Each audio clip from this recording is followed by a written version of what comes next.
Hello everyone. Welcome to the stream. It's time for more Oblivion. I don't remember what I was doing. I know I have to level up. That much is certain.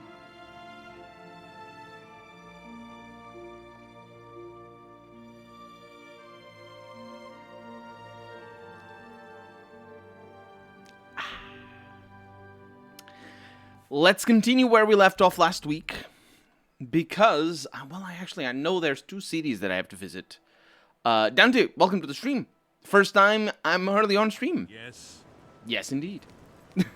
Welcome to the stream. How's it going?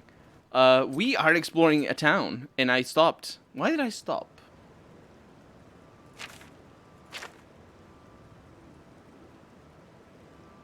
Oh, I was doing a quest. I was doing some investigation. And now...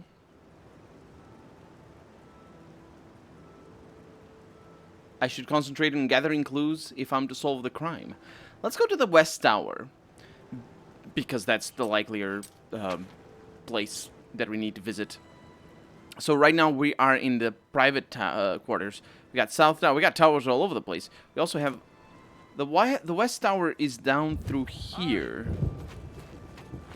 As the thunder roars outside. We're in the West Tower right now. There's a chair. I don't think we're gonna find anything inside these chests. Arch Tower. Right, we've been here. I mean, exploring. But what about this thing?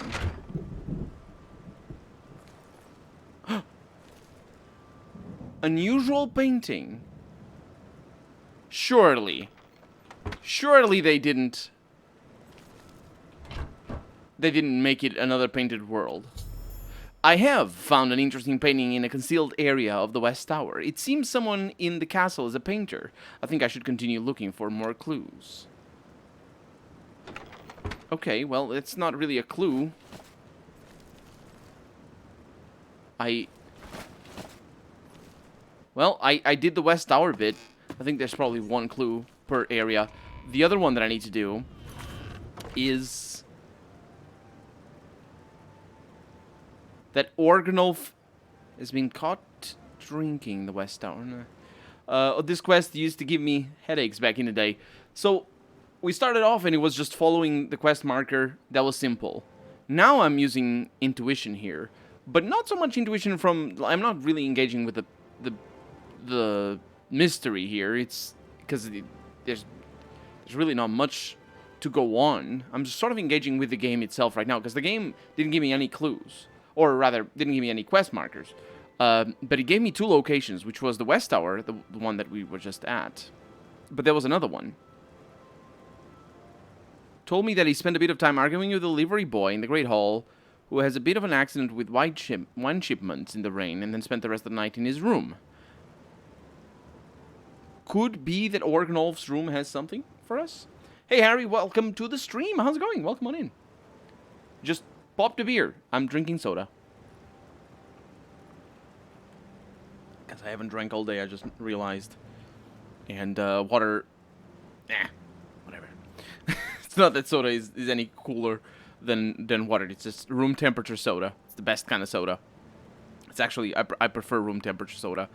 Unless it's the crappy sort of soda, because the crappy sort of soda is made specifically to taste good when it's cool, rather than when it's room temperature. This one is sort of crappy, but it isn't too crappy. So we're gonna try to... I'm gonna try and see if I can find where Organolf sleeps.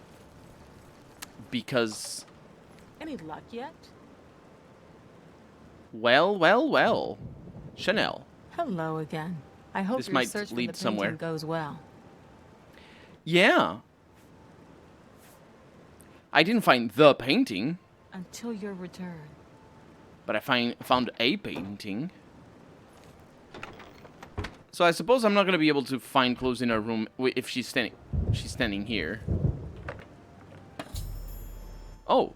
It seems like I found something and I didn't realize.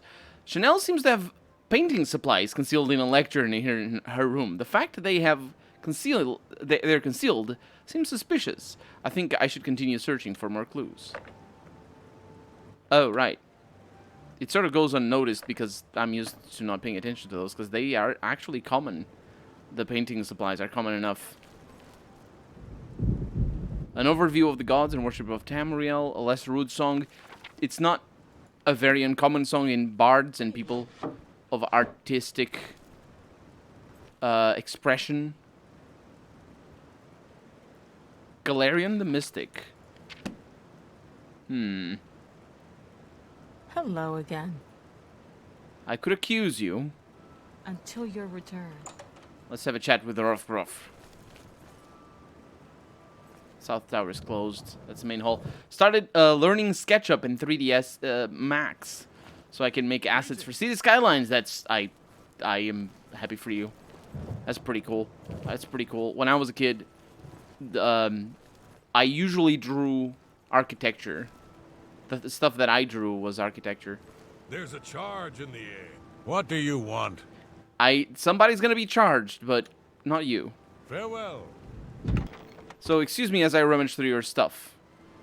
Crumpled pieces of paper. Let me get a torch out here. Also, nope, I don't need that. I need this.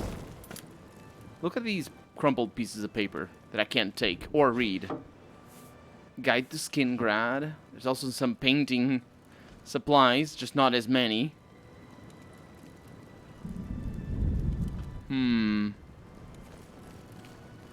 What is this? Hello.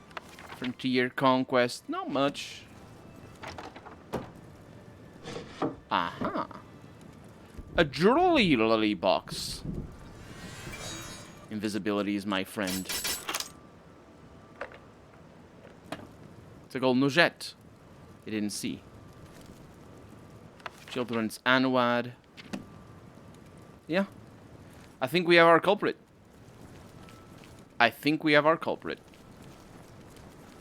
Hi there. On paper, I can't draw a straight line with a ruler.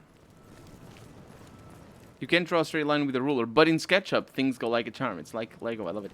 Yeah, a large part of me drawing architecture, like really tiny architecture, mind you. Like I liked making like small buildings. I always liked drawing small things. Not How goes it? buildings are big, you know what I mean, but drawing them small. I always liked that. I don't know why. Since I was a kid, actually. My dad tells a story that I would ask him to draw violas. You know, the acoustic guitar, but it's a viola because it's Portuguese. I would ask him to draw violas, tiny violas, and he would draw them, and I would say, tinier! Because I would be like 3 or 4 at the time. I have a vague recollection of that happening, or at least I have a vague recollection of seeing some of those drawn violas. They weren't that tiny. My dad didn't draw them tiny. Like he drew them like 1 centimeter, and that's not tiny enough. I was clearly talking 1 or 2 millimeters. It's just difficult to draw things like that because at a certain point, you know, the pen can only draw so much. But I would draw buildings, top-down buildings, isometric projections of buildings. Hiding citizen. Because it was cool. I didn't have a computer at the time, but I had seen, you know, computer strategy games that had that, and that's a lot of the stuff that I drew. Not just isometric projections, though, also top-down. I drew a lot of top-down stuff. Yeah. I still have some stuff, but only specific things, not most of the stuff. Any luck yet? Well, maybe. Hello again. J'accuse! Are you accusing me of taking the painting? Yes, I accuse you of the crime. How dare you accuse me without enough evidence to back up your story? To back your story up. And I don't think I can.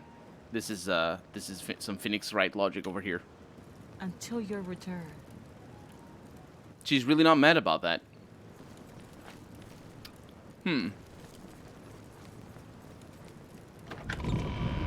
So in the West Tower...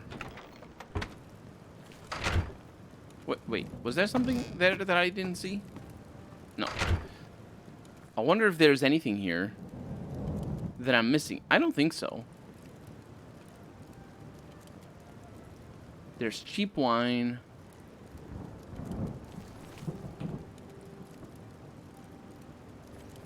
Like, maybe I should see the painting. Let's quit the main menu and rejoin. You need to have talent. I'm looking at this girl that does my tattoos. She takes a piece of paper and pen and starts with maybe a circle, and it turns into a drawing before your eyes. It's like magic. I'm fascinating. Yeah, fascinated. Tattoos are really, like, there's some really amazing tattoo artists. But the thing about tattoos, though, you need to be aware, though, is that there's a lot of, like, you know, people who... It's one thing to create... You know, it's one thing to create something new. It's another thing to just be so good at making, for example, tattoos, that you just know what works, and you just make the good, like, make something that looks good easily, because you've made that already or something like that. So that's like a lot of for the experience that I speak of is specifically from a musical standpoint. A lot of musicians will just be jamming, but they'll be playing the things that they know already. They wouldn't be creating anything next to you. So what are we trying to do here? And that's what I do as well when I jam. I don't usually go out of my way to create something new. I just play what I'm comfortable with, because that's just easier, both to impress people and also to just have a better time, just have a good time with people. She also creates. She's a painter. Yeah, but it takes a lot, like, it takes a lot of being comfortable, I suppose. Either in your own skill, but also in the people that you're next to literally create something new right next to them. At least I feel like that in regards to playing guitar. So we can go in here.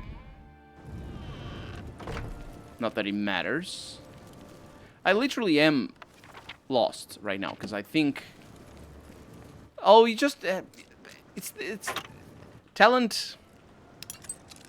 Talent is, you can have talents and just not know about them.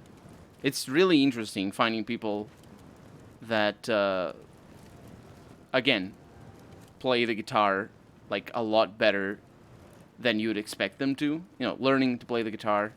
I'm speaking from personal experience here. Them learning to play the guitar and just being really easy on the pickup. And like, whoa. And it's really interesting because some other people that have a tremendous amount of trouble learning. And so that I like, if you're going to call talent to anything, I think that's what I would call talent. Greetings, investigator. Yes. I hope the investigation goes well.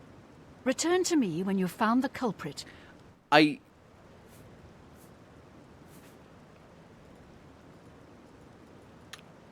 Good luck, investigator. I am stumped, is what I am.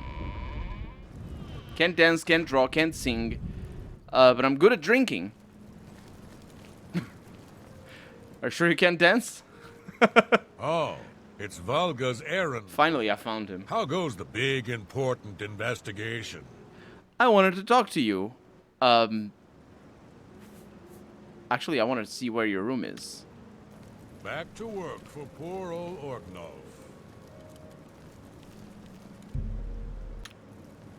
He's going there, I think. So I mixed them up. Orgnolf sounds like an orc name.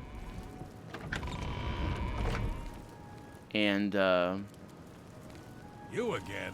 yes, I'm tailing you because I want to see where you're going. Sounds like an orc name, and so I thought it was the other person. Hi. Any luck yet?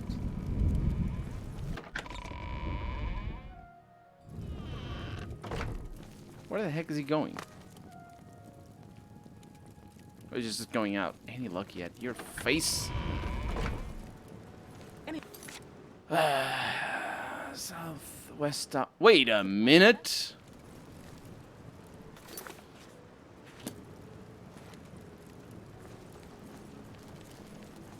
Her room is right next to the Axe's to the West Tower.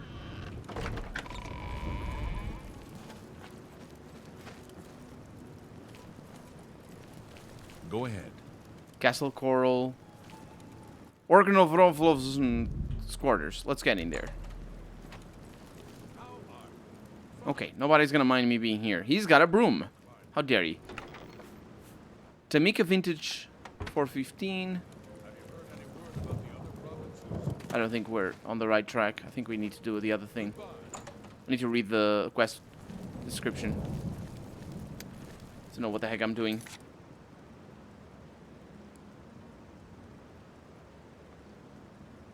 Colonel, what's the next game for the stream once Oblivion is done? I don't know yet, Dante. Harry thinks it's gonna be New Vegas. Or else I'll call Young, says Harry. Got some nimble fingers. I don't know if it's gonna be New Vegas. I don't know. I don't know. Anyway, let's read the quest description here, because this is pretty important. To recover the soul in painting, I should begin by questioning the castle residents. Countess Valga told me that... has told me, please don't do that, ever, and the game does that time and again. Told me that the only people who were accounted for and had access to the bedchamber were resident mage, Chanel, and her castle porter, Orgnolf. She suggested I question them, as well as the captain of the guard. The castle herald told me he's observed Orgnolf having a drink problem and often asking for money to fund his new abbot. I should, that's one thing. Told me that he had been out on patrol the street. We should have followed him. Tidings, citizen. We should have followed him. Not here, my god. Any luck yet? I'm trying to freaking... That's the one. I should have gone into the city. Because he was going out.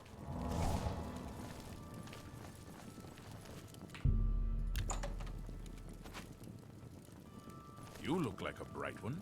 No, I'm dumb as bricks. I'm never gonna find him again. Greetings. I am never gonna find him again.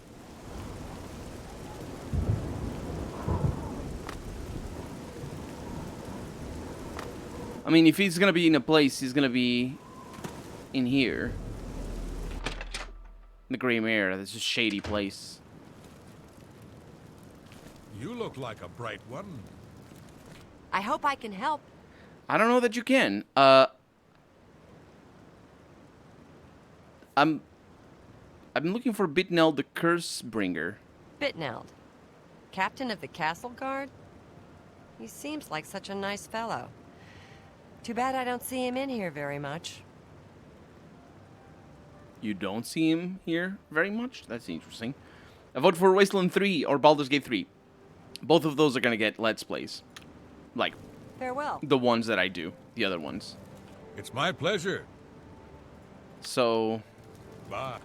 Pleasure to... they're not here. Goodbye. And Jung, welcome to the stream. Aquaberry, welcome to the stream. How's it going? I am being stumped right now. I need to go to another tavern. Fire and Steel, that's not a tavern. Go ahead. I don't remember what other taverns we have around here.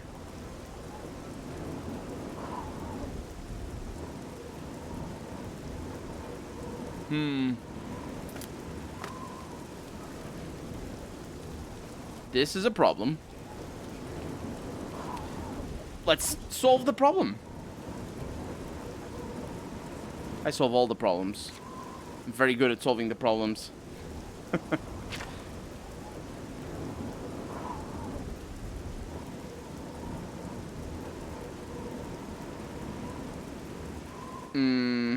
Okay.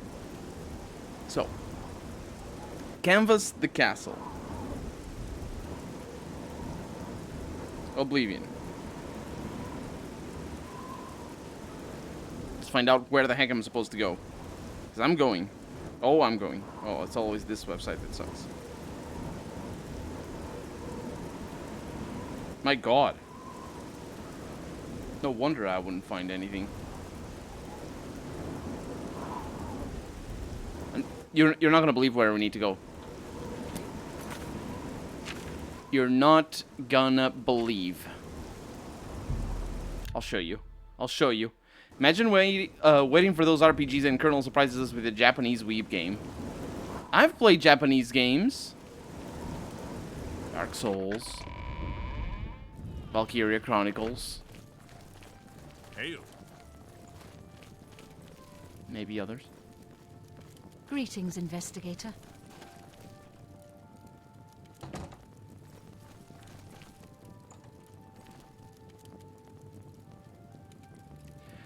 There's a paint-stained carpet over here that obviously I didn't notice by myself. I had to look up because, I mean, who... Yeah, I have found paint stains and a paint footprint on the carpet in the dining area of the Great Hall. That is correct, I believe. I now have enough clues to make an accusation. I do now? Greetings. Sure. Well, it must be her. Hello again. J'accuse. Are you accusing me of taking the painting? Tell me, Colonel, do you have a better idea than New Vegas? No, of course you don't. I do. Just not right now, because I haven't looked. I haven't been looking. I do. There's so many games that I have to play. So many. Including finishing Temple of Elemental Evil, or actually beating it, but I don't think that's ever going to happen. We'll see. Yes, I accuse you of the crime. Very well. I confess to the crime. But please understand, I only did it out I of the watched, great I love saw, had in my this heart makes for no Count sense. Volga. It was I that painted I that saw some portrait. stains on When the Count was kitchen, lost, on the I dining just room, and spent I'm like, so no, much okay, I time with confess. it that I became jealous. And she doesn't know. I had to have the painting back. 'Cause So I didn't tell her. decided to steal it, then hide it behind the painting in my quarters. I'm ashamed of my crime, but ready to face what fate has in store for me. So that's it? We've already been through this, and I admitted my guilt. I gathered all the clues? I was careless to leave my art supplies around the castle like I did. I suppose I was easy to discover. You really were not. But then again, you're baffling at the end, because... You didn't, like... How... You confessed. You just confessed. It was indeed just some Phoenix Wright level things. And the investigation is done? You have your criminal. Congratulations. She didn't do air quotes. Where's the stolen painting? I am ashamed that I took the painting, but my love for the cat I don't is know greater than The you Bride can of Frankenstein. imagine. I never watched. Okay. I am undone. Isn't that a song? I think that's a song. Hi. Greetings, investigator. Oh, you have returned from your investigation, and I. She said, "Oh," in the subtitle you says, accuse? "Ah." I accused Chanel. I'm shocked to hear of Chanel's crime, as she has always been such a nice member of our court. But I see that your evidence is without question. She shall My be evidence banished was without to Castle question. Coral and stripped She's of her high off rights. her meds. However, I am not without pity, and therefore she shall not be jailed. But she is never to set foot in Coral again. Congratulations on a job well done. As a reward, please accept this bounty of gold and gems. You've earned it. So that's it. Rolled up. I lost the painting, and I got some money and things. So that's it for the painting. The painting of the Count once Diet again soda. sits That's what in I was its drinking. rightful It's empty place. now. Its rightful place, she says. I should steal it. Farewell. I should steal it because she's scum, basically. Hello there. Where's the painting? I guess she's keeping it in her pocket, which makes sense. Makes sense. Anyway, I guess we're done here in the city of Coral. I think we did everything here. Every side quest. I'm pretty sure. Let me just make sure that we have visited everything. Diet what kind? What is that? Are there more than one type of diet Coke? It's not Coke, it's... something else. It's another off-brand thing. Arbor Watch. Yeah, I visited everywhere. Yeah, I did everything. We did everything here in Coral.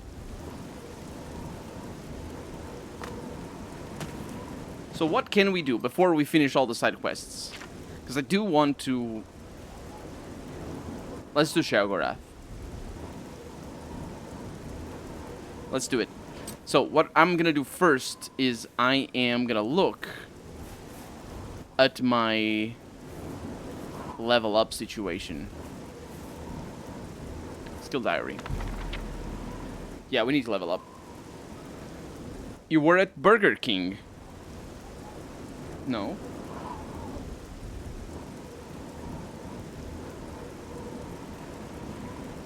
What do you mean? Seems in cities skylines keep their cars in the pockets. So yeah, game logic. The magic pockets of holding makes sense. So our willpower is pretty good. We don't need to level it up, but we can use it. We'll see what I can do here with the willpower. Let's teleport away from here because it's lame. Let's go back to the Pride of the Nine. Why else the straw? Oh, the straw. Because I got a sensitive tooth over here. That is a... I still have the bag. I think that's a McDonald's straw, though. And so basically, I don't want liquids getting into that particular tooth, so I'm using the straw. It's just a cup like this with a straw. Not a cup, a glass. So, one thing we're going to do is we're going to max out our destruction. Well, we're not going to max it out. We're, let's see.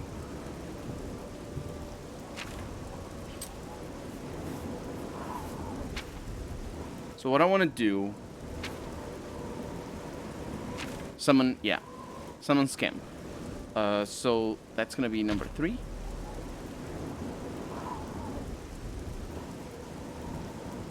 No.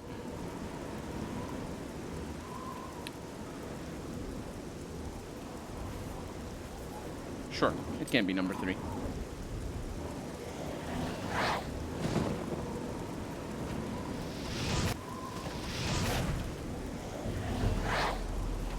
Conjuration goes up easily, though. And then we need to wait 1 hour.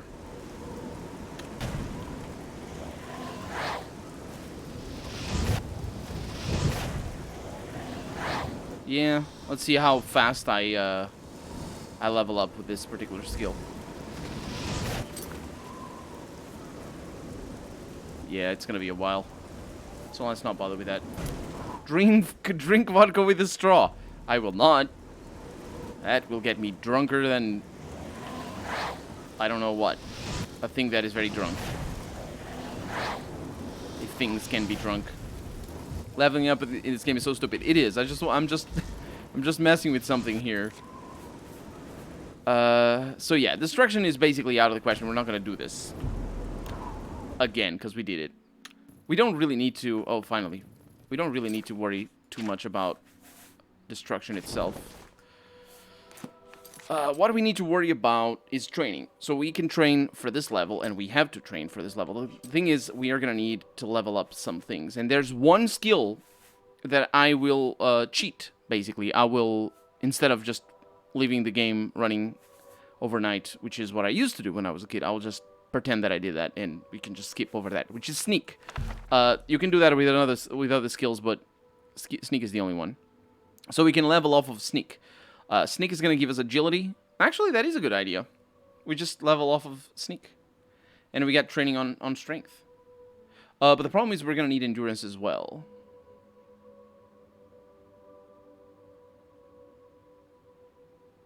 Yeah. I mean, I wouldn't mind having more strength. Get some training off of strength. Unless endurance is easy to train. Let's, I have my notebook over here. Let's see what I can do here. It really is, yes. It really is. That's why I'm trying to... I'm only at level 18. I've basically completed the game. Because my build, and I like the only reason why I need to get to level 20 is because of Daedric quests that I want to do. Because they will limit me. There's a couple of Daedra that require level 20. We're not going to get to level 20 today, mind you, but anyway, what I'm looking at is my notebook, because my notebook is basically a better version of the UI of the game. Just a list of things. So I probably will train strength. Like in a trainer.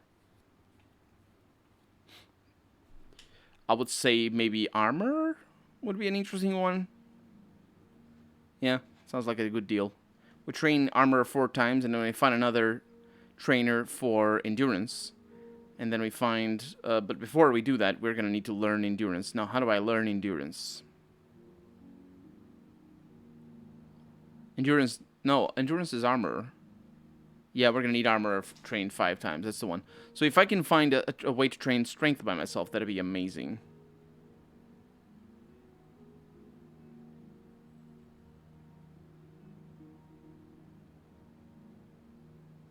I don't have a way to train strength by myself. So I don't think we're leveling our strength up. Which is fine. Which is totally fine.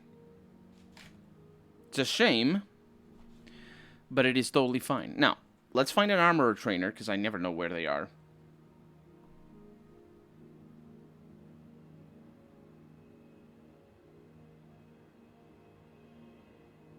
Looking it up. Not the first website. In this case, it actually is. This is the one search where uesp.net is the first search result. It should be the first search result for everything, but anyway. So we need specifically armor training, because agility we can train sneak. Cheat sneak in.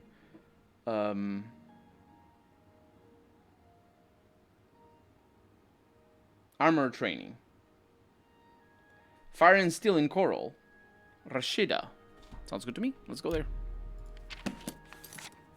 I mean, we've just been there.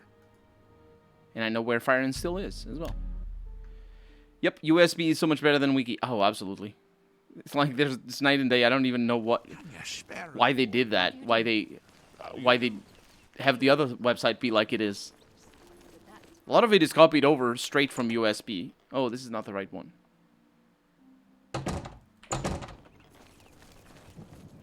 I swear Fire and Steel was here. Was it down here? No. Oh, I'm turned around. It's over here. But I had to close Oblivion and start up New Vegas. That's how you get strength stats. I don't have New Vegas installed. Well met.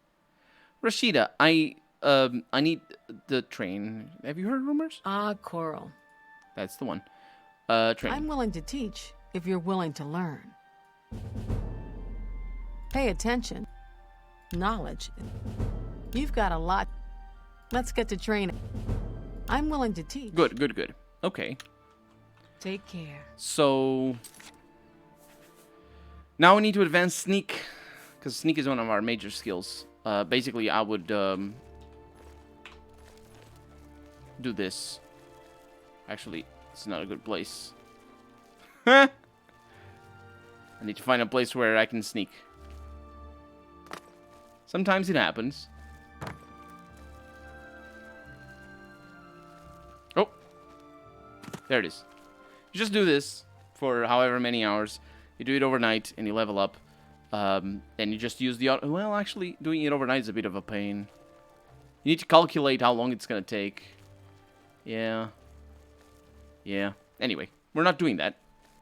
We're doing this.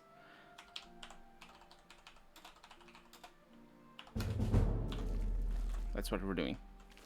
We're doing it overnight anyway. I'm going to need a bed to sleep in. Which is not a problem, because I have a bed to sleep in. And hopefully I did my calculations correct, otherwise I'm going to have to reload. Back Awful, welcome to the stream. How's it going?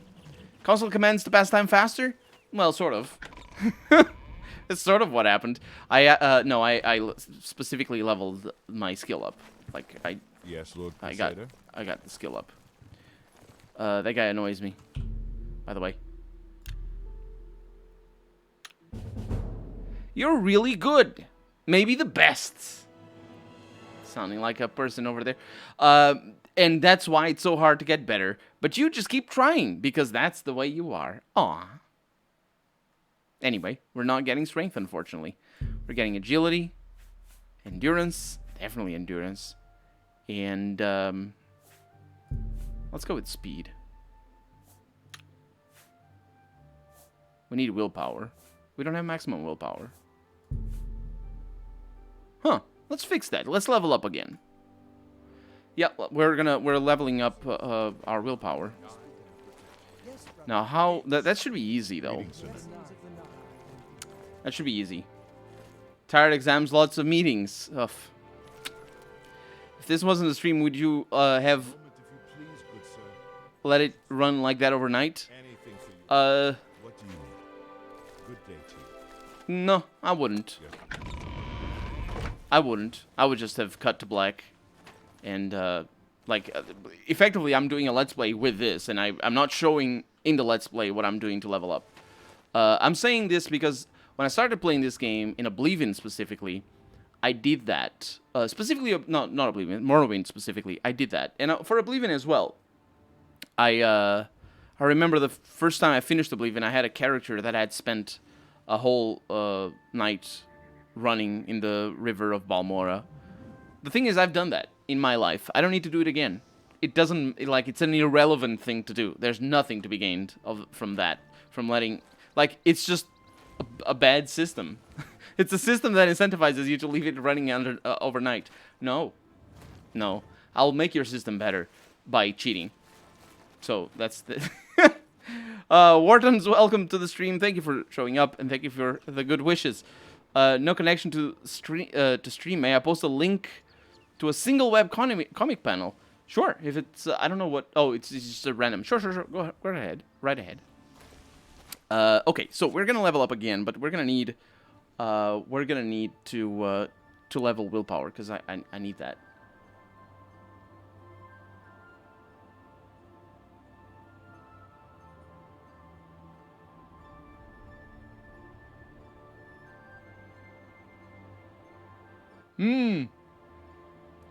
I believe that's... Is that a reference to Dune? I've never watched Dune. I'm very sorry. I've never watched so many movies. But I know things a little bit, so maybe it is Dune. Yeah. Okay, so how am I gonna get my willpower up?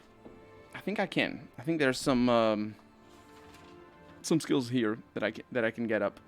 Alteration, for example.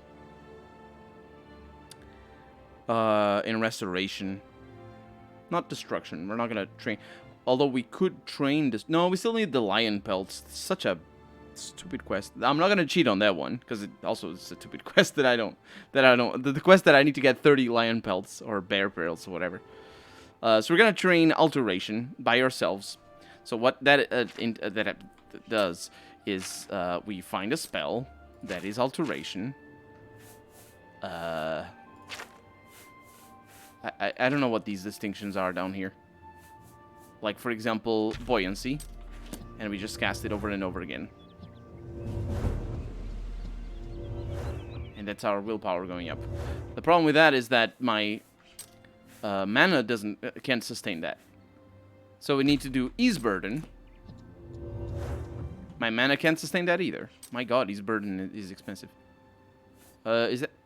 Oh, that's the good one. It makes sense. Protect. There we go. And I've had this computer desk since I had my first computer. I'm gonna get a new desk, but I'm still making it. And I've always had a way to do this particular thing. I remember doing it with restoration. I think it was. Oh no, that was stupid. Which is just hold the thing against the keyboard. Oh, that's right. I need to...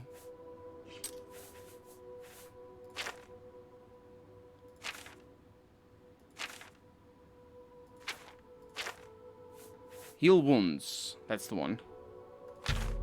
Right. Anyway, just holding it over there while I think about things. IKEA desk. Nope. I'm gonna make it myself.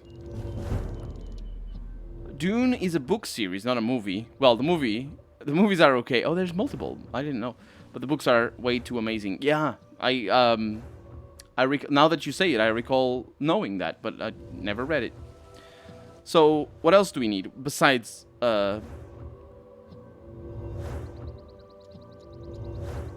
willpower?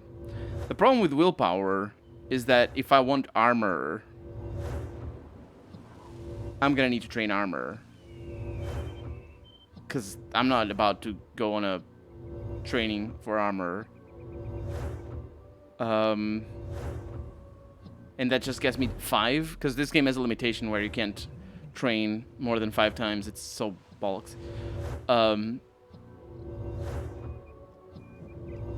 So I could go just willpower, agility, and luck. That works well for me. I can't level my intelligence up anymore. I could go with personality, but honestly, personality sucks. Yeah. I'm gonna do that. I used a program that mapped inputs and mapped the joystick throttle to the key. Then in Skyrim made Arduino program to press the keys for alchemy. That is effort. I would just cheat in the things. I would just do, you know, cheat the results. But I mean, props to you for doing that. My God, that's proper. I mean, it's also fun. It's like a puzzle and, you know, figuring it out and all that. So it's pretty good. Okay, so what is our plan? Our plan is to get willpower up. For that, I am gonna need Alteration 6. So there it is. Taken care of. Done. And I can do training. And I should do training. I have a plan. I have a very good plan. We're gonna go back to Coral. And here's the plan. Here's the plan. The best plan. I have the best plan. Go back to Coral. No, not that. Southgate. And we're gonna train Armorer again. In this level. But not in this level. Because I'll show you something. Right now... Oh, it's, I need to wait until daytime. I worked as a system admin, and us latex are writing my papers. I'm all about writing my infrastructure, 100 hours in infrastructure, save 90 hours of effort in the end. Since I learned things on the way. Yeah. That's how it goes. Okay, so... Here's the conundrum. Because you can only train 5 times per level, training armor for me, which is the only endurance skill that I can train, everything else I can, but levels me up.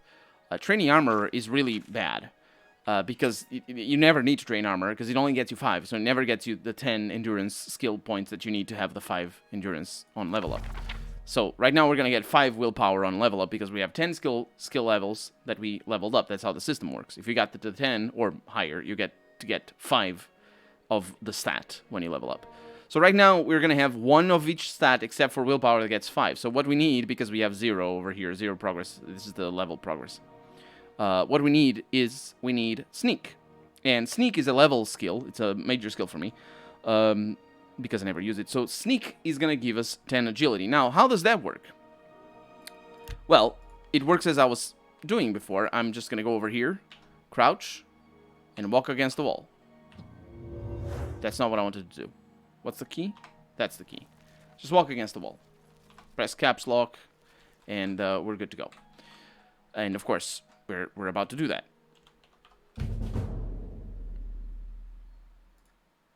Stepping softly, hiding in the shadows, you do everything in a power. You have to become an expert in sneaking. You know, move silently, running or walking no longer affects your ability to remain undetected. Yeah, I didn't really care about that because I don't sneak. So there it is. We leveled up. But, and I'll show you. Let me try to figure the keys out over here. The thing is, so we just spent 3 or 4 hours running against the wall. Good stream. But the thing is, you see this 10 and you see this 10. If I level up right now, we're going to get 5 agility, 1 endurance, 1 intelligence, 1 personality, the other stuff, and 5 willpower. And that's it. That's it if I level up. However, hi, Rashida. Good day. If I Pay train attention, more, and you can which I pay will. attention. Knowledge is. I'm willing to teach if you're willing. Oh, she's maxed out. Okay, where's my freaking cell phone? We're gonna go to another trainer then.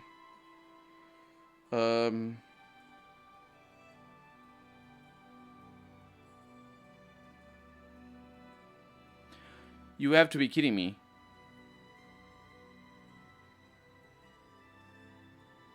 Fighting chance in the Imperial City Market. Let's see if they level me up, because You too. armor at 70. You better not train me only up to 70. Market District. Fighting chance. We need to do that.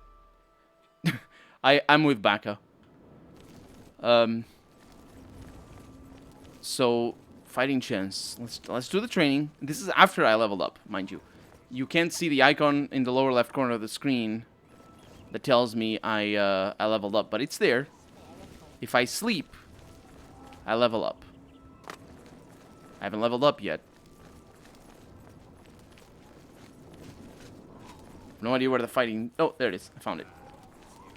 Like a 5-second delay between chat and video. Goddamn Twitch. That's not too bad. That's not too bad. Well met. I can show you some new things. I wanted new things. Much as I hate to We're gonna admit need to go on a quest. Gunwolm knows more about smithing than I do. Says it's in his blood. You want to be the best? Then you'd better head over to the best defense and talk to him. He's right next Getting door. him to Great train stuff. will be no small feat, though. Ah, it's gonna be fine. Goodbye. It's right next door anyway.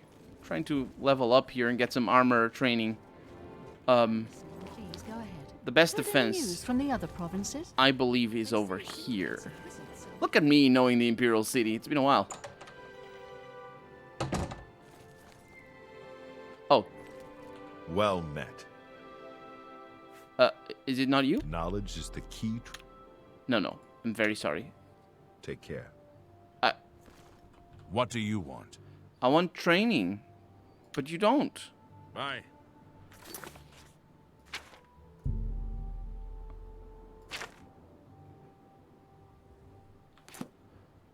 Who the heck did she say?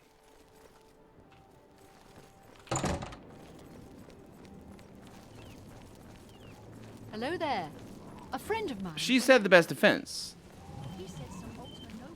But I noticed that her text... It's my pleasure. Much as I hate to admit it, Gunwolm knows more. Ginwolm. You want to be the best? Then you'd better head over. You'll need to... Why did the quest not get added? What the heck is wrong with the game? It's not the first time. It's not the first time that this happens. Have pity on an old war veteran. It was Ginwolm, and I believe he's out here. Can I help you? I believe you can. Mighty bold of you, asking for trade. Isn't it Colonel's fault? What makes you think I am on low latency, I'm... which just adds I bet you don't know to the first Arilagi's thing about trouble smithing. when he joins and has Have you read up problems on the history of with the the internet craft? connection. I doubt it. I think I have low You answer a latency simple on. question Otherwise, and it'd be not like think about 10 training. seconds, 15. So, here it is. What does the name Hazadir mean to you? Nothing. Can't say I'm surprised.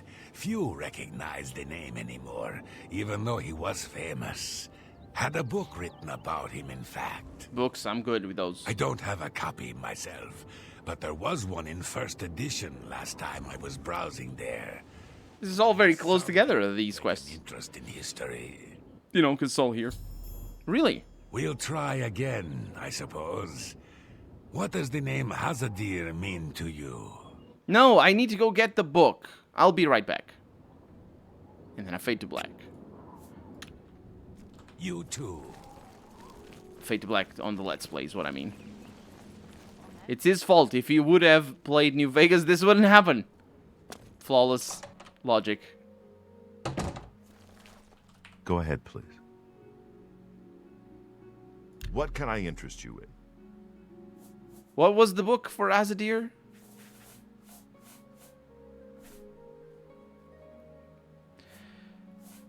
Good job, Colonel. Paying attention.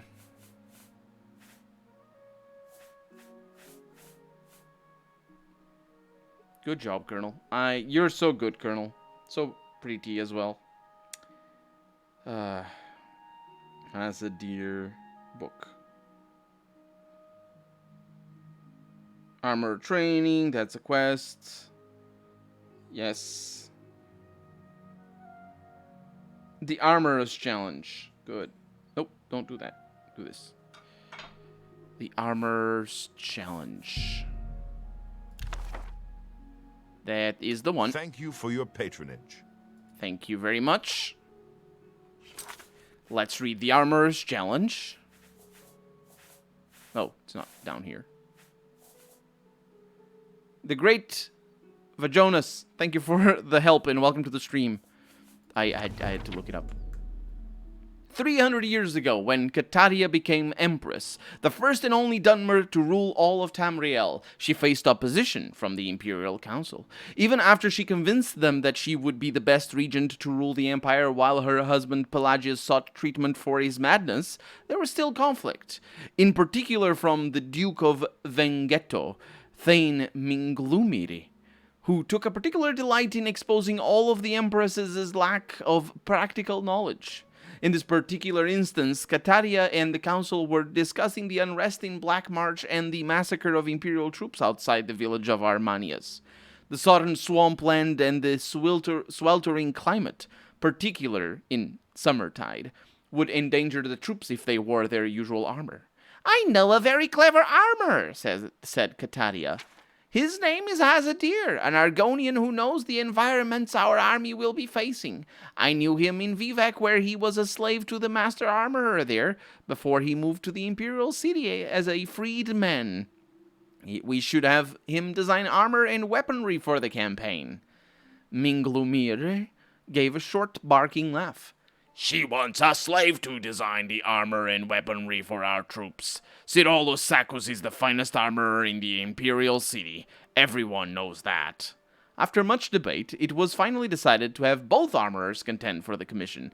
The council also elected 2 champions of equal power and prowess, Nandor Berade and Raphaelus Eul, to battle using the arms and armaments of the real competitors in the struggle. Whichever champion won, the armorer who supplied him would earn the Imperial Commission. It was decided that Berade would be outfitted by Hazadir and Eul by Sacus. The fight was scheduled to commence in 7 days. That detail is sort of irrelevant because you don't know at what time. Yes, 7 days before the fight was bound to happen. It was going to be 7 days for the fight to happen. Sirolus Sacus began work immediately. He would have preferred more time. Oh, that's why it matters. But he recognized the nature of the test. The situation in Armanius was urgent. The Empire had to select their armorer quickly, and once selected, the preferred armorer had to act swiftly and produce the finest armor and weaponry for the Imperial army in Black March. It wasn't just the best armorer they were looking for, it was the most efficient. Sacus had only begun steaming the half-inch strips of black virgin oak to bend into bends of the flanges of the armor joints where there was a knock at his door. When there was a knock at his door, his assistant Fandius ushered in the visitor. It was a tall reptilian of common markings, a dull green-fringed hood, bright black eyes, and a dull brown cloak. It was Hazadir, Kataria's preferred armorer. "I wanted to wish you the best of luck on the... Is that ebony?" It was indeed. Sacus had bought the finest quality ebony weave available in the Imperial City as soon as he heard of the competition and had begun the process of smelting it.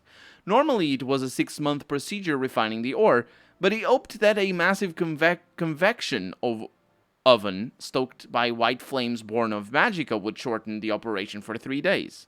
Sakkas proudly pointed out the other advancements in his armory, the acidic lime pools to sharpen the blade, and the daikatana to an unimaginable degree of sharpness, the Akaviti forge and tongues he would use to fold the ebony back and forth upon itself. Hazadir laughed. Have you been to my armory? It's 2 tiny smoke-filled rooms.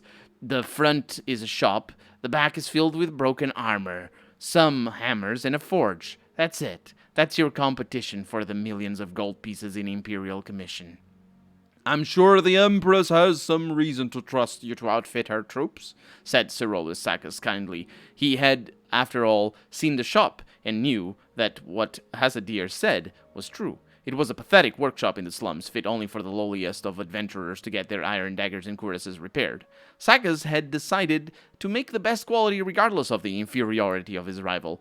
It was his way and how he became the best armorer in the city.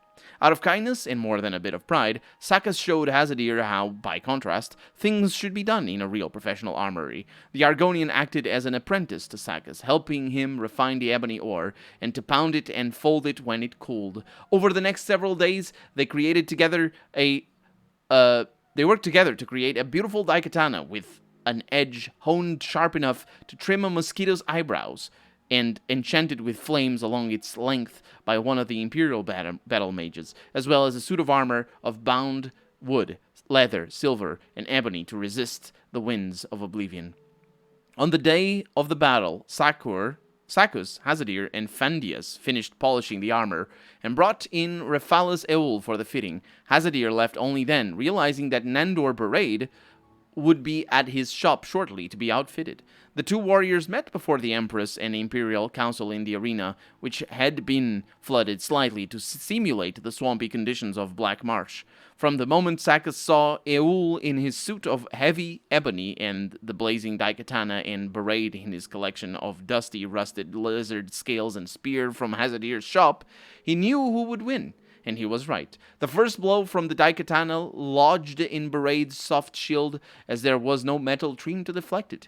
Before Eul could pull his sword back, Baraid let go of the now flaming shield, still stuck on the sword, and poked at the joints of Eul's ebony armor with his spear. Eul finally retrieved his sword from the ruined shield and slashed at Baraid, but his light armor was scaled and angled, and the attacks rolled off into the water, extinguishing the daikatana's flames.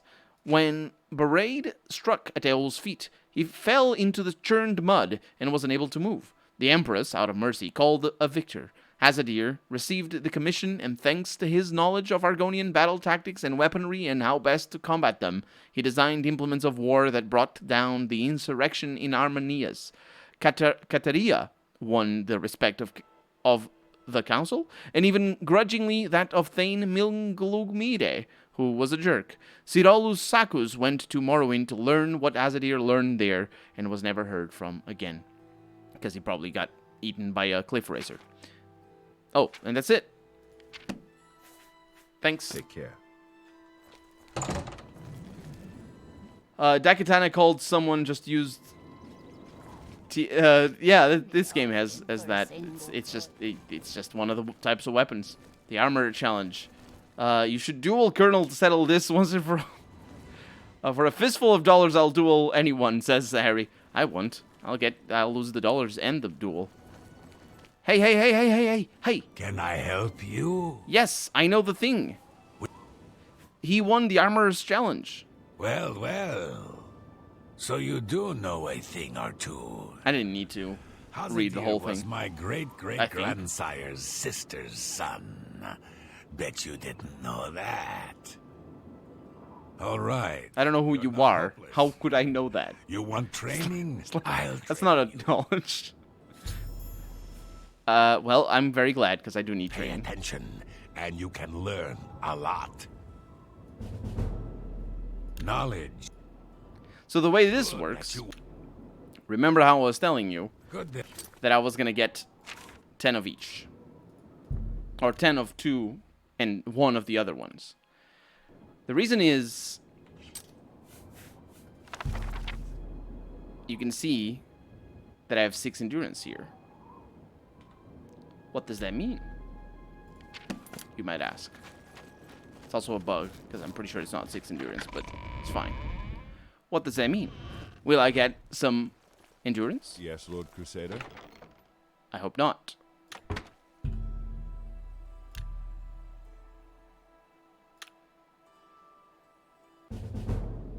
By superhuman effort, I'm also not a human, you can avoid slipping backwards for a while, but one day you'll lose a step, or drop a beat, or miss a detail, and you'll be gone forever. That's very enticing.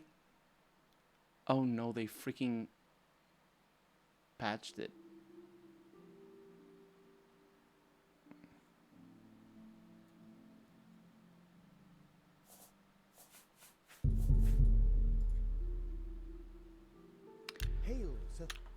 Ah, they patched it. I don't have an autosave. This was just now. This didn't used to work like that.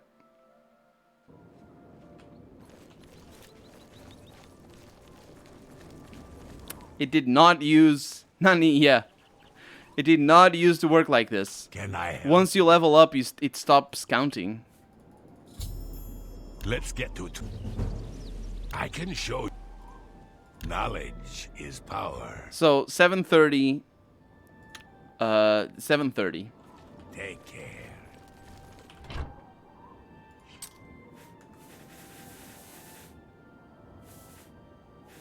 I don't have... Yeah, I can't even drop the money. Ah, well, whatever.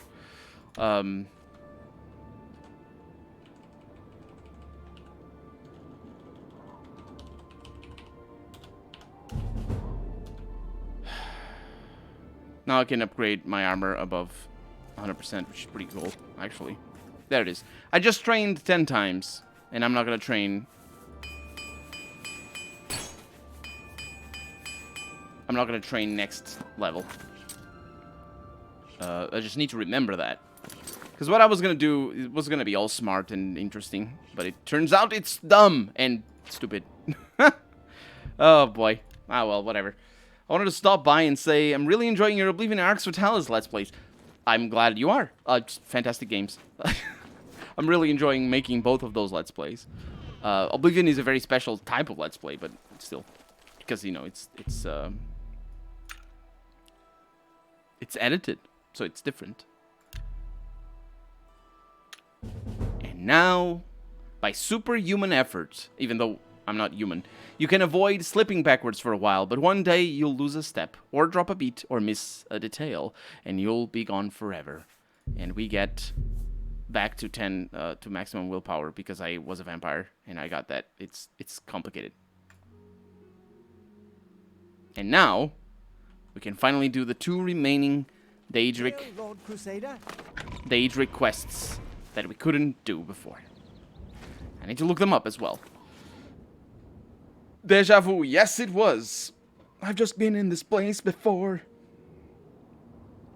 Oblivion Daedric Shrines.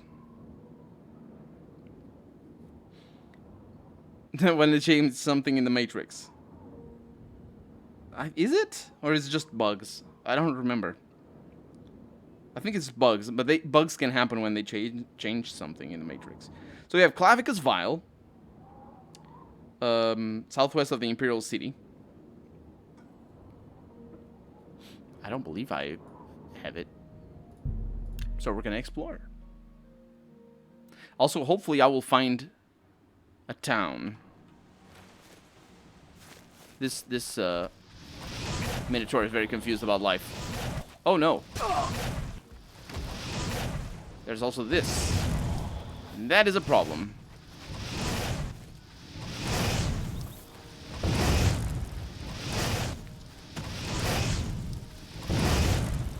Can kill you. Good.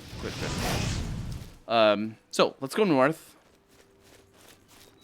And try to look for Clavicus Vials' shrine. It's the scary Daedra. That one is the one that has a mask. And that's probably what I'm gonna get. Clavicus Miles' mask. Or Viles', whatever. It's his name. A lot of difficulty finding things.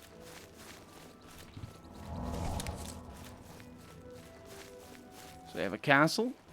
Oh, I'm going east. Shouldn't go east. Yeah, we have a castle over there. Doesn't matter. Yeah, I need to go northwest now.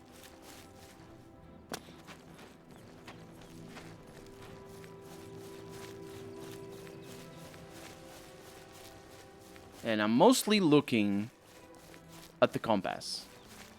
Because that's how you explore in Morrowind. And in Skyrim. Sorry, not in Morrowind. In Oblivion and in Skyrim.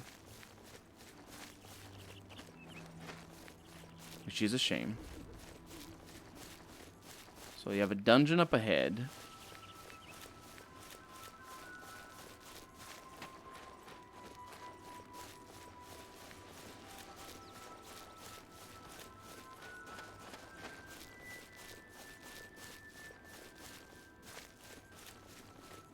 Not much is going on. We can see the Imperial City in the back. Really cool. Oh, we have a shrine. We found the shrine. That is a name. Felga Geld. Sounds like something that you get in a... sounds like the table at IKEA. Lovely places all over. Very lovely places. Oh... I have found Clavicus Viles' shrine. Oh, look at the pretty flowers. I wonder if they have meaning. Hi. I played Lord Viles' game. Your teeth are shiny. Hey, Adilag, welcome to the stream. Good morning. How's it going? Glad to know. He's a hard master, but he delivers. Gelby's a Russian name. gave Dang it, my I don't know word, anything. And an orc honors his word. I suppose. You approach the shrine of Clavicus Vile. Just woke up. You should not be. No, don't worry. Don't worry. We're going for a couple of hours still. Clavicus. Yeah, tell me about the shrine. Here we worship Lord We're gonna get, Clavicus. We're gonna do you have the business Shivering with the Isles. We're gonna start the Daedra? Shivering Isles today. Yeah, what kind of business? There are many deals to be made. Here is one in the night, says Harry, because he's You could 2 hours find great wealth ahead of me, or painful death. depending on how you think. If you wish to 'Cause bargain it's- with Clavicus Vile, approach with an offer. No, of it is ahead. That's how you 500 say it, gold, right? And hope 'Cause the it's 11 Lord smiles for on me. your offering. And Adilag is even further ahead. So that's it? That's all the offering I need to do? Make a bargain or do not. You must choose. Sounds good. I'll be here. You have been told the proposition. Your I actually, donation I or was possible talking over the offers proposition. I don't know is anything. fine. The choice is yours. Sounds good to me. Have you heard any rumors? You better have the right offering or you're wasting your time here. Okay. You stand on holy ground. You have been told the I know. folks think we're all evil? What do they know? Do I look evil? No, people are just racist, don't you know? Do not test his patience. Do you wish to offer a bunch of money? Yes. A mortal! Wonderful. Always a pleasure. Perhaps a little service from you. Where is Young? I know where Young is. A fair bargain, don't you think? I know where Harry is as well. You will retrieve for me a It's, sword. A very is Stalker an contains the is soul. are Stalker games RPG or not? They are I've not. had They are dealings shooters. with in the past. They're very good shooters. Bring the sword to He was me, lurking here. and I'll reward you with my mask. Oh, you Cannot say? find a better I mean, bargain, mortal. yeah. Begin your search in. Thought you were talking about time zones. Bell's Gate. I think I've seen that. When I gave my offerings to the shrine of Clavicus Vile, the Daedra Lord told me about Umbra and how he wishes me to return him the Umbra sword. I should start my search in Bell's Gate. We are gonna get Umbra. Clavicus Vile has offered you a bargain. Serve him well. Umbra is amazing. Tell me about Bell's Gate. It's a small community not far from here. If Lord Clavicus has sent you there, I suggest you be on your way. So I talked to him. Your deal is made. Return when This you is fantastic. have your I love it. part. Thanks. Do not test his patience. No, I'm very excited. I'm very excited for this. I remember. Hello? Hey, pay attention. In your pack, the dog.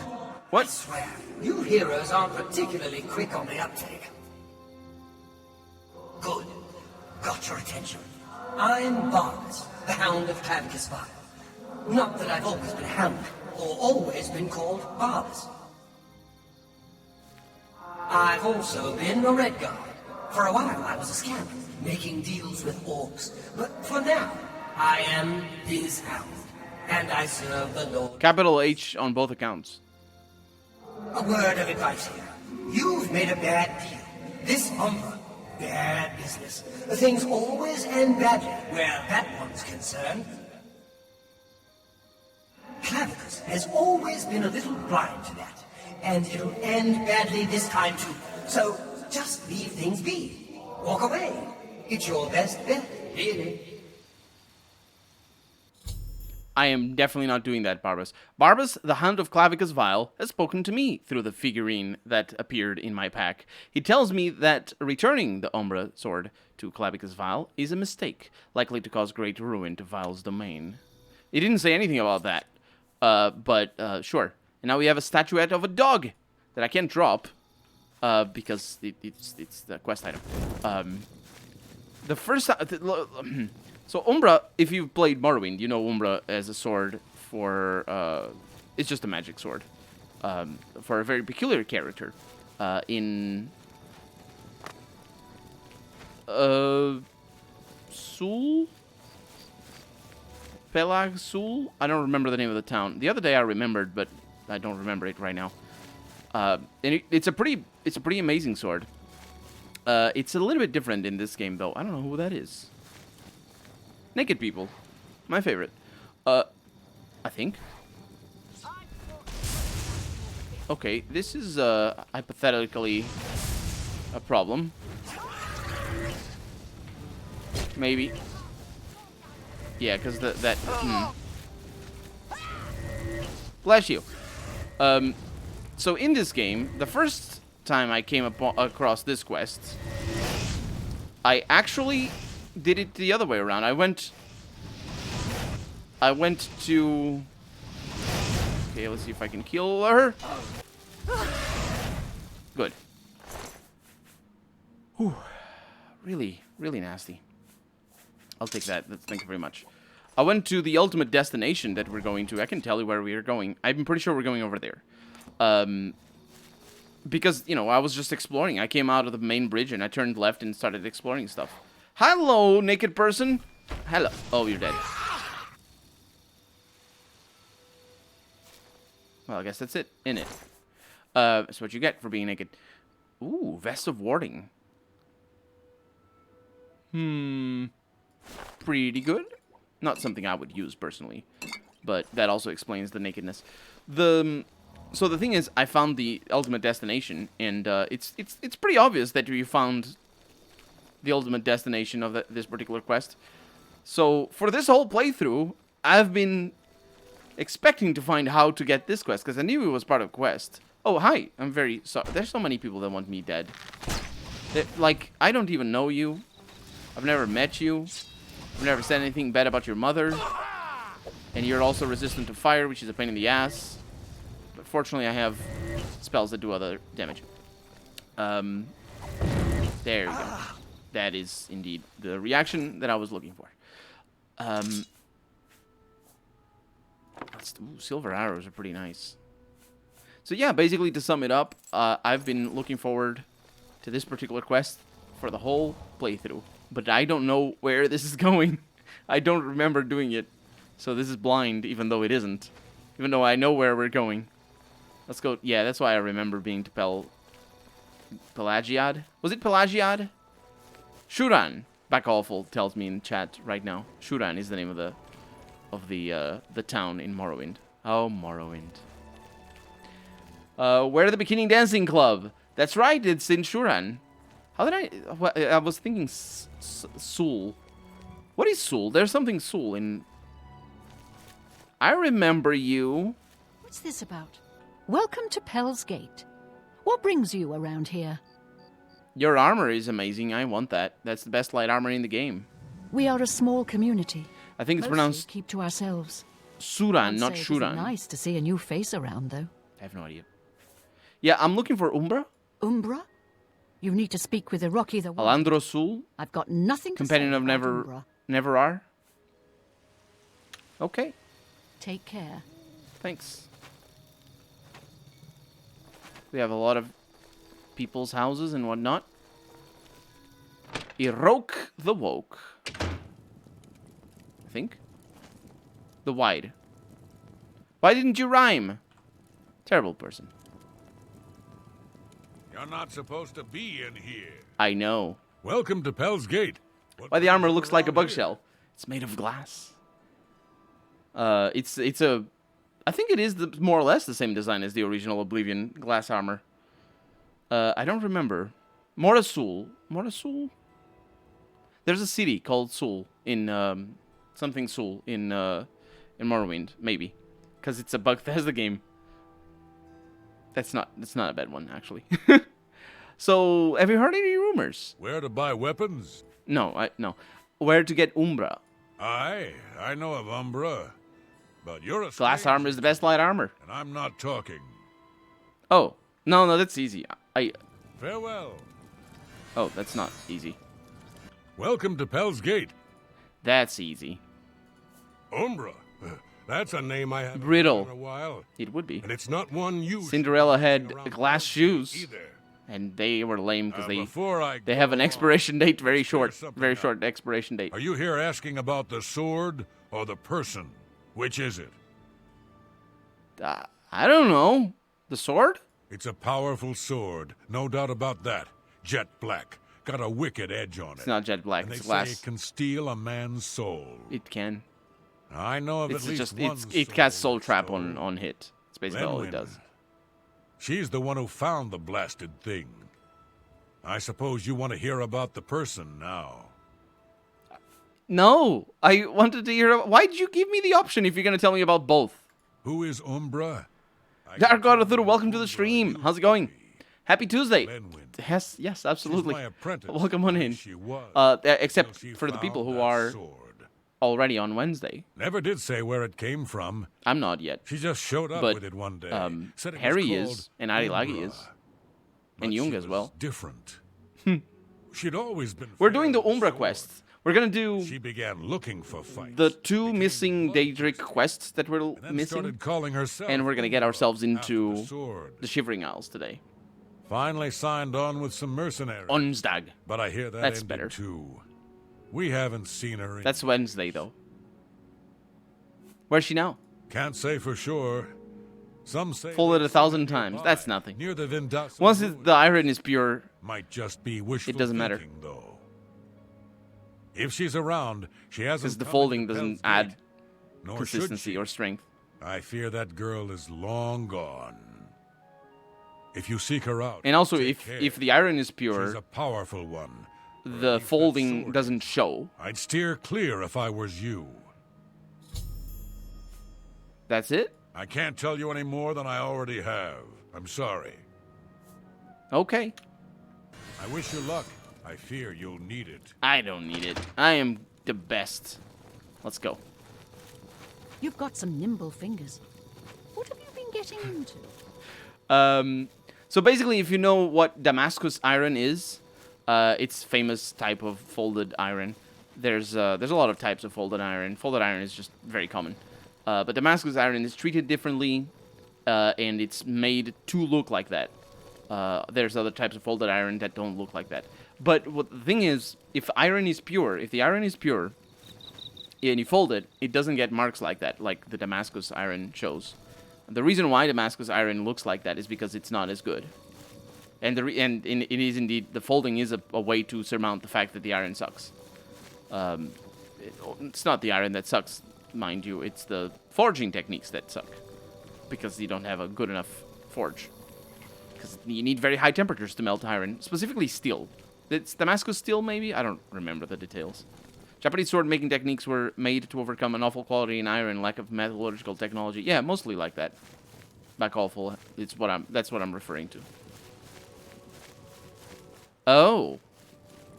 I was wrong about where we were supposed to go. It wasn't there. It was here. Now, we have not been inside the other area. But we've been outside. It's a lovely place, especially in daytime. Oh, there's an elevator. And cutesy little rats.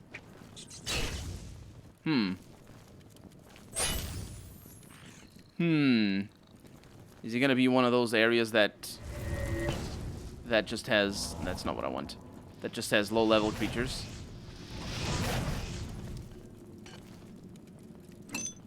I don't need these. Fun fact and real fact regarding ancient magic swords that cut through iron. A very few blacksmiths discovered steel, which is an alloy, by accident, and those steel swords cut through simple iron. And this is how the legend was born. Very interesting, Harry. An interesting thing about steel as well is that the first records that we have of steel is in jewelry. And you can sort of imagine that because you know, blacksmiths finding steel and being like, oh, look at this. This is rare and shiny. I'm just going to make a ring out of it or something.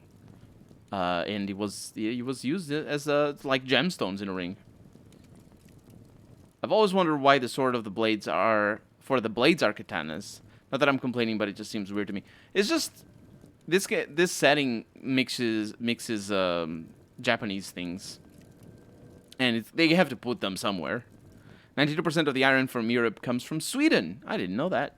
In the Arabic medieval world, they knew how to create steel. In medieval Europe, they used old horseshoes, since the iron picked up organic, thus carbon impurities. That is very curious, actually. That's really interesting.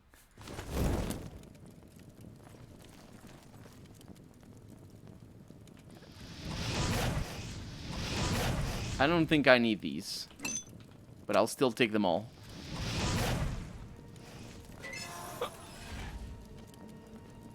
Physics in this game, am I right?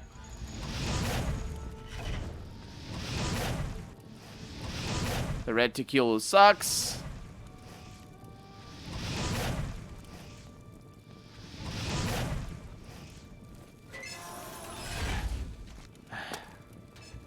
Physics in this game are just so bollocks. Okay.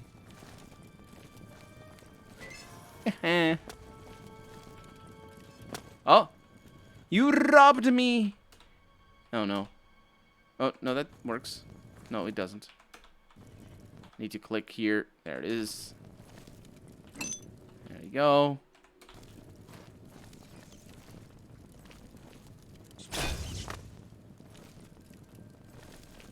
Give me that. Pachow. Sometimes it works really, really well.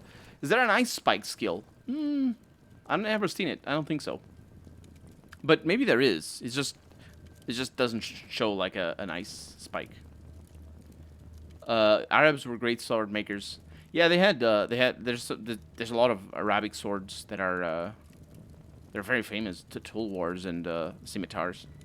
Although the scimitars are from northern Africa, I believe. No, tulwars are from Arabia. Special iron from a mine in India worked in the Arabic world could develop carbon nanotube structures far shorter than we can manufacture them today, but still. And give amazing strength to the sword. That's really interesting. Too bad you can't use telekinesis. I think I have the spell. Just don't know how to use it. I literally don't know how to use it. Oh. We got some Bergal. This mud crab. All the mud crabs died to Bergal. Poor mud crabs. First off, how did they get down here? And also, why didn't they die before? I mean, maybe they have died before, I suppose. I was just over there and I heard the sound of this thing activating. So they must have been alive. We're in combat. Ooh. Why didn't you die in the Burgal? It hisses at me. The Burgal does. Oh well. Cool area though. This is a cool area. Scimitar kind of heavy. Was it? I don't think so. I think those are really light. Are you sure? I'm pretty sure they're super light. Because they're like the thinnest of blades. Unless I'm thinking of the Tool War, because there's different... The names get mixed up in my head. There's so many... And also the common parlance doesn't... Dungeons and Dragons ruined all the names for everybody, basically.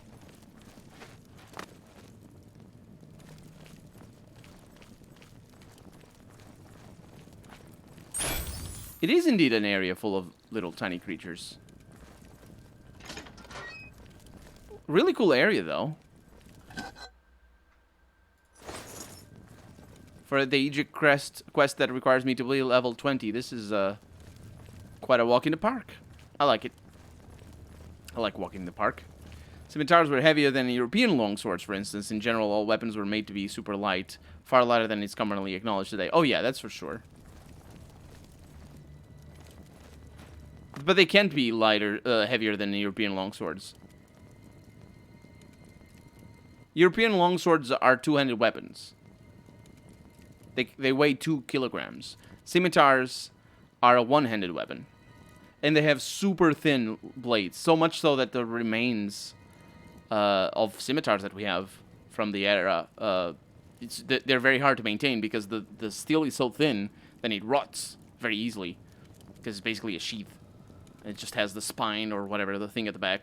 It's a one-bladed weapon. Scimitar is only 2 pounds. Oh yeah, it's way lighter than even an arming sword. That's way lighter. An arming sword is like 2.5 pounds.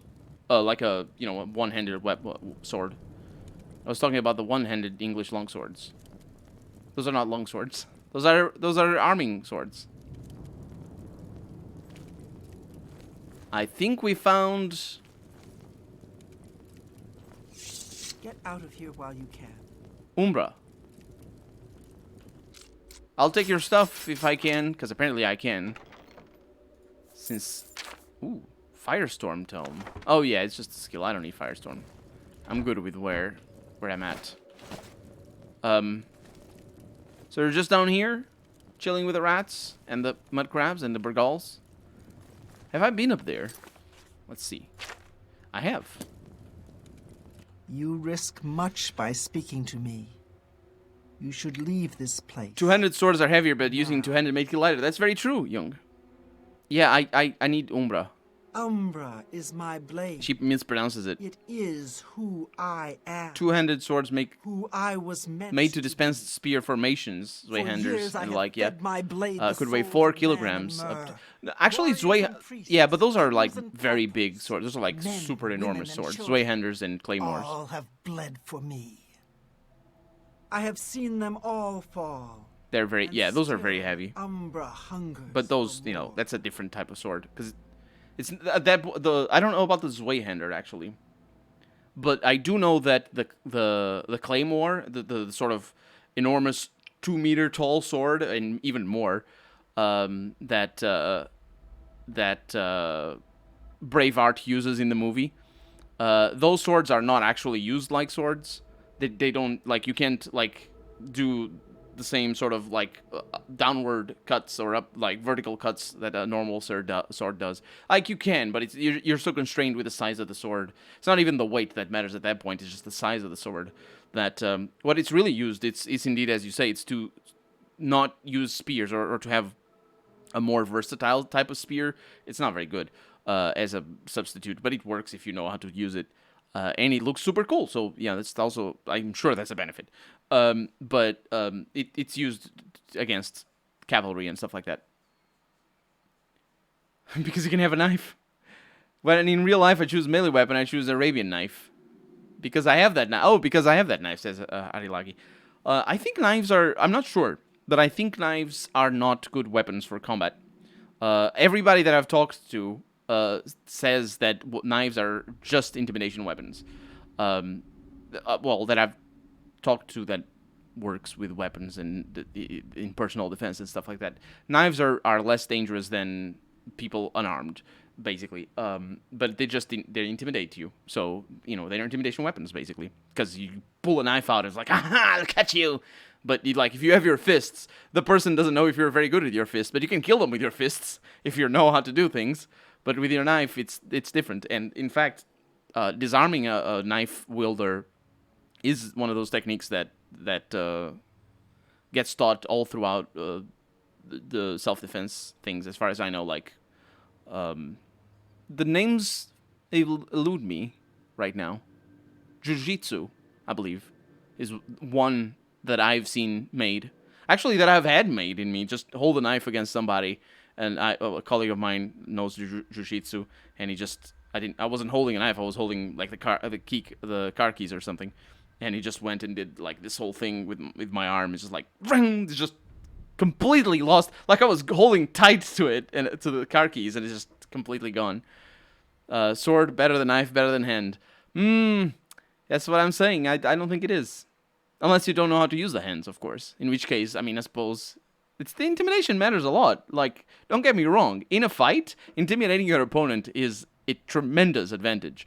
But you do need to be able to intimidate your opponent.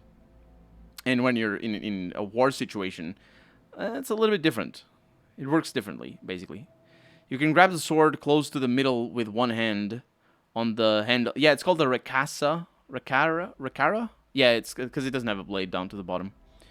Or the handle with the other. It's called half-swording, by the way. That technique of holding the blade with one hand. And you can do that with any sword. It's not even just for swords that don't have a blade. Because, you can hold a blade. Because what cuts isn't the chopping, it's the sliding. It's the slicing. So, as long as you don't slice, you don't cut yourself. Handle the other, break the spear alignment by waggling it at the spears before the cavalry strikes. Yeah.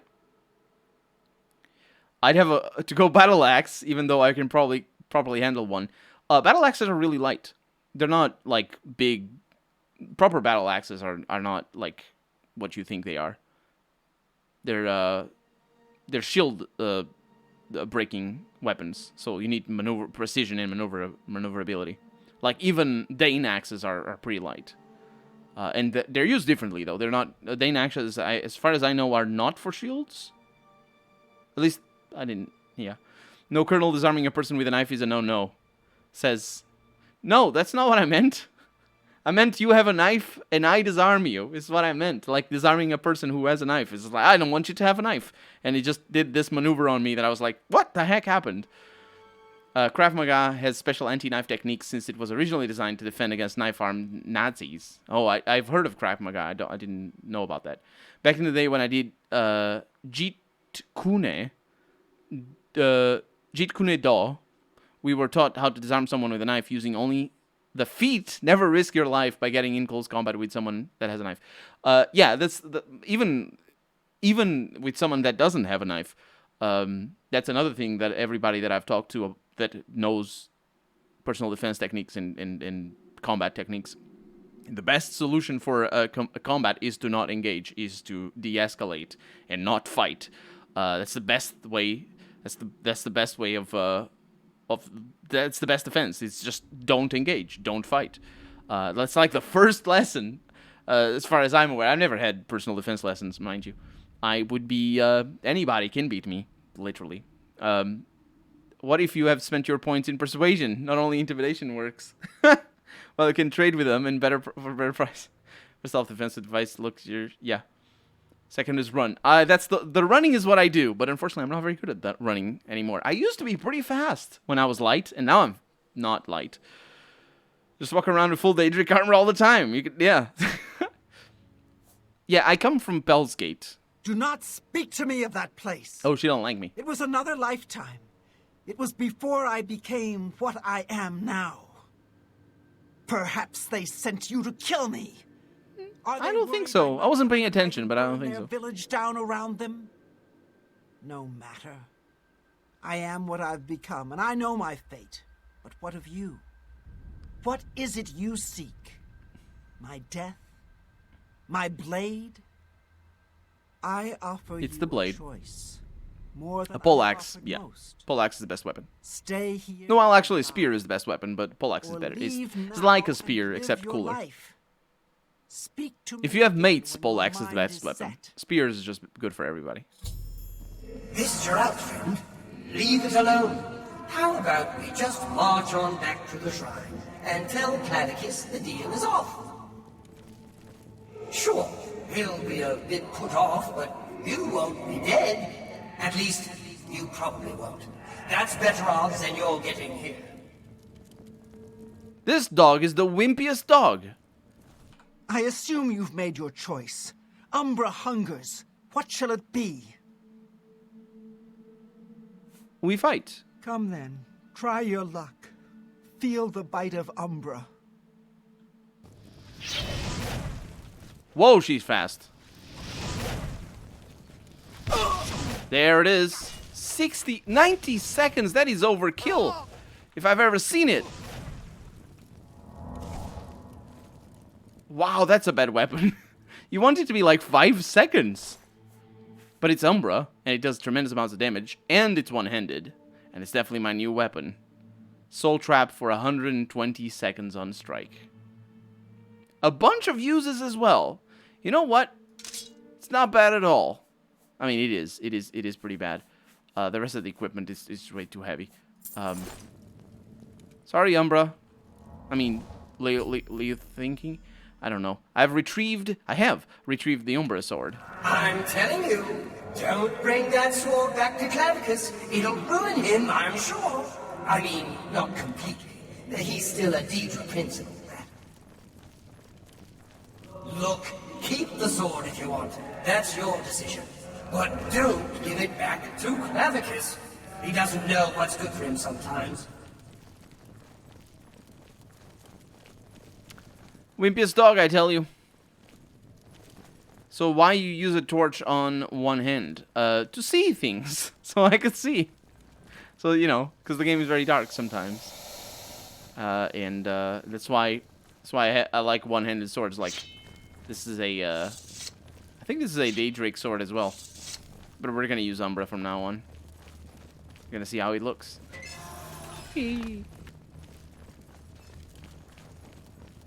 A gun really escalates things. Yeah. Best self-defense is get a gun. Well, oh, that's what you said, back awful. Yeah, that's unless the other person has a gun and then they shoot you. And then that's not best self-defense. Because that basically pulling a gun in any situation, it's the engaging, right? It's like if you're not fighting with somebody and somebody's like cruising for a bruising, as it were. And you're like, go there and, you know, sort of rile them up or shout at them. That's the same sort of attitude that in any confrontation you're pulling a gun out. Because that's like immediately escalating it. So if the other person has a gun as well. And chances are, if you have a gun, you probably live in a country where people have guns. Because that's how chances work. It's not really how chances work. It's just how language works. But anyway... You are more likely to have a gun in a country where people are more likely to have a gun. That's another way of saying it, and it sounds redundant, but that's because it is. Yeah, it's likely that the other person will have a gun as well, so, yeah. So do you have a cat eye potion? I have a cat eye spell. Unfortunately, cat eye looks very ugly. So I don't like it. It doesn't have a skill or light that follows you around. Yeah, I think it's just in Skyrim. It's statistics. It's likely to expect your situation to be average or medium. Yeah, that's more or less where I was going, where I was aiming at, but just couldn't phrase it very well. If you have a gun and he has a gun, and the third dude has a gun, you have a Mexican standoff. I have seen that in The Office. They talk about it in The Office. Clavicus Vile. You've brought the sword. Now give it to me. Sword. Umbra and I have unfinished. So I shouldn't have a gun because someone might have. No, you shouldn't pull a gun out because they might have. You can have the gun because if they pull the gun, you have to pull your gun. But you shouldn't pull the gun. You know what I mean? Because like if you have to pull your gun, right? If they pull their gun, I don't know actually. I suppose you have to. Like you're immediately in a position where, like, unless like you call their bluff, yeah, I suppose that's the other situation. If you call their bluff, if they pull the gun and you're like, you're not gonna shoot me, then you don't need to pull the gun, and you're calling their bluff. But that's like, you're gambling with your life right there. Then I just started shooting. So, yeah. Guns are awesome for shooting domestic terrorists, and we've seen recently in the U.S., but otherwise not that good. In the U.S., we have seen domestic terrorists shooting the protesters. Is what we have seen. That's what guns are for, unfortunately. Do you return the Umbra sword to Clavicus Vile? Excellent! A pitiful I'm not gonna have Umbra. in exchange for a mask fit for a god. You've gotten the better of this bargain, mortal. Now, I have business to attend to. Run along. Perhaps I'll be looking for you again. I think I am gonna have those. Clavicus Vile, yeah. Clavicus Vile appreciated my efforts. He has taken the Umbra sword and rewarded me with a mask of Clavicus Vile. But I think we have an option here. I think we can choose to wear this awful thing. Nobody wants to wear this awful thing. Let's go back to the main menu. Yeah, Dante, very true. But, you know, that's just how the world works, unfortunately. So let's make a different choice this time around. You've brought the sword. Now give it to me. As we agreed, Umbra and I have unfinished business. So no. You would dare? I would Bargain, dare. little hero. You would risk my wrath for a pitiful little sword? I will be watching you, mortal, and waiting. Maybe the dog is gonna say hi, say nice, well done. Clavicus Vile was not pleased that I elected not to return to him the Umbra sword. Young Padawan. Oh well, been good knowing you, kid. Back to being his hound for me. As for you, good luck, I guess. I've met worse. I've met worse, as if he's... Good luck, I guess. I've met worse. I think it's the hound being like, I guess that's what I tell you. Good luck. Because I have met worse. And if you were worse than you are, I wouldn't tell you. Good luck. Anyway, Umbra is really heavy. Not as heavy as ours. Our ebony blade, which is not an ebony sword. It's an ebony blade. And this thing isn't even... It isn't even sharpened. Because I'm very good at it. Let's break all the hammers. Let's see how good it gets. No. How good it gets with a sharpen. 19. And of course the soul trap. Pretty good. Ah, dang it. Ross Kemp, the journalist and real-life badass, had an incident in Africa with some rebels with rifles. He called them their bluff, and he literally put his hand on one dude's rifle and just threw it away. That takes guts, but also, you know, it's that's pretty gutsy. That takes a lot of guts. There's some stories like that. I've heard some stories like that. It's always pretty. It's not an example though. I wouldn't. Like, I'm not good at calling bluff, basically, and I would never trust my capability of calling bluffs on that. But respect to the people who can. So, that is the other Daedric quest. We have another one. Hermania's Mora. No, Hermaios Mora. All other Daedric quests completed must have... Wow. You must complete all other Daedric quests? Interesting. We can do that. This means, ladies and gentlemen and beautiful people, that we are going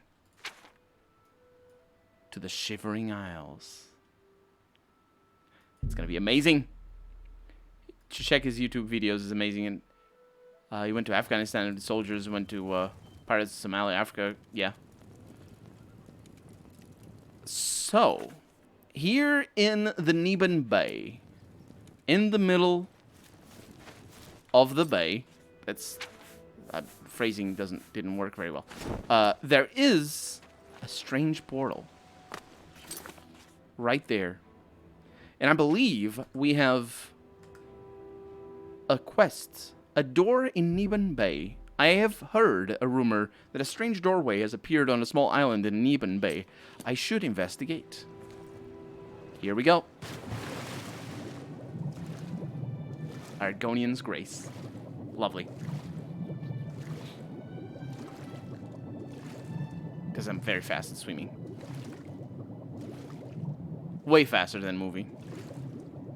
I don't think the other races are this fast. It would make sense that the Argonians would be faster. Oh. Oh. It's made out of ebony. Oh.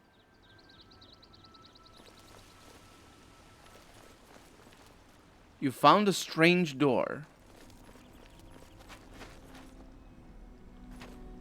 Here comes It's another not right. one. Madness! Why? Why? Everything is wrong! It can't be done! Stay away from me! I won't go back. You can't make me go back! I'll kill you all! You're all going to die! Stay back. This one's violent. Well, I guess I'll stay back. Bad. Bad. I thought I was good, but I was bad. And the punishment will all be punished. I'd stay back from that door. He's really mad. Nothing that's gone in is... Yeah, I got patches that increase the quality of the textures. That's why you see that much detail. Yeah, what is this strange door? I don't know where it came from, and I don't want to. He's Those who've gone in have come back out he's nasally. wrong. His voice is nasally. Folks to stay away. What happened to them? Look for yourself. Their And brains Sheogorath is the are heart-shaped hole that no appears in the sense. world where Lorcan was Perfectly killed normal and people got his went in heart there. removed. And this is what's come out. That is really interesting. Ebony is Lorcan's blood. And he's a soldier or just a normal guy passing by. This guy, I don't actually know. I'm going in. Ha! It's your funeral. I'm just here to warn people. He's not definitely- keep them out. Go ahead in. He's got a cold. I'll be here to clean up the mess when you come out. No, go away. I'm not here. Unworthy, unworthy, unworthy. Useless mortal meat. Walking bag of dung. He called me a bag of dung. Maybe he called this guy. He's got scruffy stuff. A nice effort, though. Shame he's dead. These things happen. There's new ingredients over here. Bring me a champion. Rend the flesh of... Rend! A mortal champion to wade through the entrails of my enemies. Of his enemies. Well, that's Sheogorath. Really? Do come in. It's lovely in the Isles right now. Perfect time for a visit. Well, it's lovely out here as well, apart from the fog. Let's go on in. You need to click on it.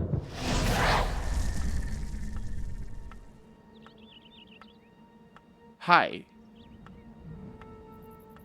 Please, have a seat. Of course.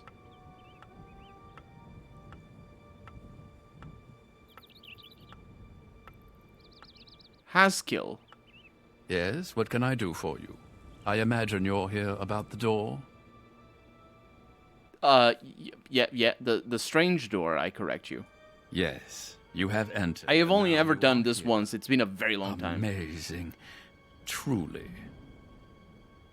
Who are you? I am Haskell, Chamberlain to the Lord Sheogorath. What is this place? You approach the Shivering Isles. Through the door behind me lies the realm of Sheogorath, Prince of Madness, Lord of the Never There. Why did that door appear in Cyrodiil? Because my lord wills it to be. You never run for more than 3 hours in the game. No danger to money. You can go to this No isle compact immediately. has been violated. It is a door. I remember enjoying it up to a point. Perhaps you will Let's see accept where it for what it is. we get it. This. And the people outside? They entered this realm and were ill prepared. Their minds are now the property of my lord. That's a bad bargain. Well, how can they be cured? Cured? You speak as if they are diseased. They live now in another state of being. Perhaps it is you who needs a cure. Perhaps it's you. What do you want with me? For you? I do not know. My lord seeks a mortal to act as his champion. Who's As for this his voice actor? intent, to attempt to fathom it is a foolish endeavor. His will is his own. His reality follows suit. He has You such are a here cartoony because villain you voice. chose Yeah, him. I don't know who this voice You actor were is. not It's not a summoned. traditional. What happens now? You It's do not as a you will. common You may leave Bethesda the way you entered. voice actor. Your life will be none the worse for your time spent here. Or Maybe you he may is. continue onward through the door behind me. If you can pass the gates of madness, perhaps the Lord Sheogorath will find a use for you. And if I go through the door? Who is to say? There are always choices to be made. The realm of madness is no different in that regard. Your choices are your own. Enter or do not, but make your decision. I've other duties to which I must attend. Speak with me again when you have made up your mind. The anticipation is almost too much to bear. Oh, I've made my mind up. I know where I am. The madness of Pelagius. The man who would be emperor of all Tamriel was born Thoris Pelagius Septim. Pelagiad is a city, or a little village in Morrowind. That's why this always feels familiar. But I think it might be in relation to the same person. Let's just skim through the text here. When Pelagius was 8, Sepphoris slew Uriel III at the Battle of Ichidag and proclaimed himself emperor. There are many legends about his acts as king of Sentinel. Interesting. It is known that Pelagius was obsessed with cleanliness, and many guests reported waking to the noise of an early morning scrub down of the imperial palace. The legend of Pelagius while inspecting the servants' work, suddenly defecating on the floor to give them something to do, is probably apocryphal. Huh. Well, have you made up Haskell's your mind? voice actor is Jeff Baker. Tension is almost palpable. I don't know. Yes, I'll do it. Fine. I'm sure my lord will be most pleased, assuming you ever manage to see him. You'll want to pass through the gates of madness. Oh, and mind the gatekeeper. He dislikes strangers to the realm. Enjoy your stay. He dislikes strangers to the realm? How do I leave the chair? I never know. Oh, I can't.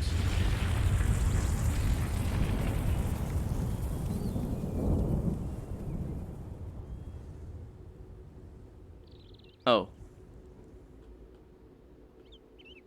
Oh, I can now. It was special. I have entered the Shivering Isles. In order to find the Lord of this realm, I must first pass through the Gates of Madness. And this place shines like the sun. The Gates of Madness. Where are we? In the Fringe. What are these things? Blister pods. We got butterflies. What was that? Congealed putrescence. That's not nice.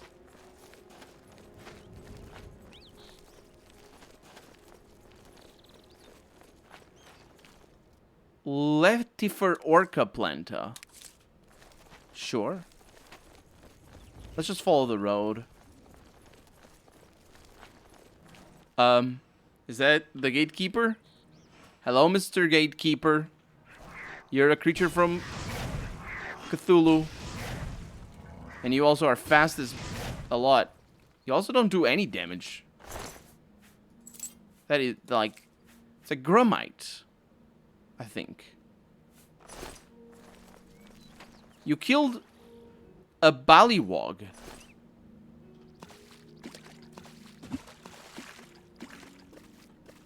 Is that a lizard? Or is that a person?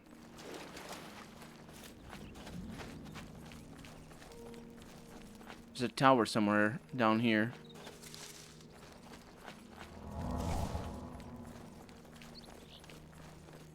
That's one ugly creature. It is indeed. Haskell's voice actors have figured he voiced Saint Julib in Morrowind and a character in Skyrim. So yeah, very uncommon.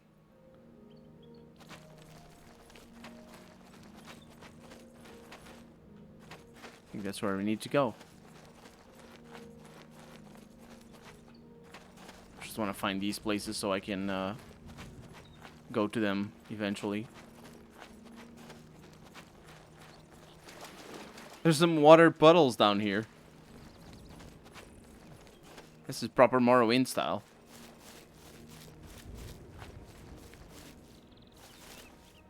Yep. This is very much like Morrowind. Specifically in the eastern areas. And, I mean, the colors are zany.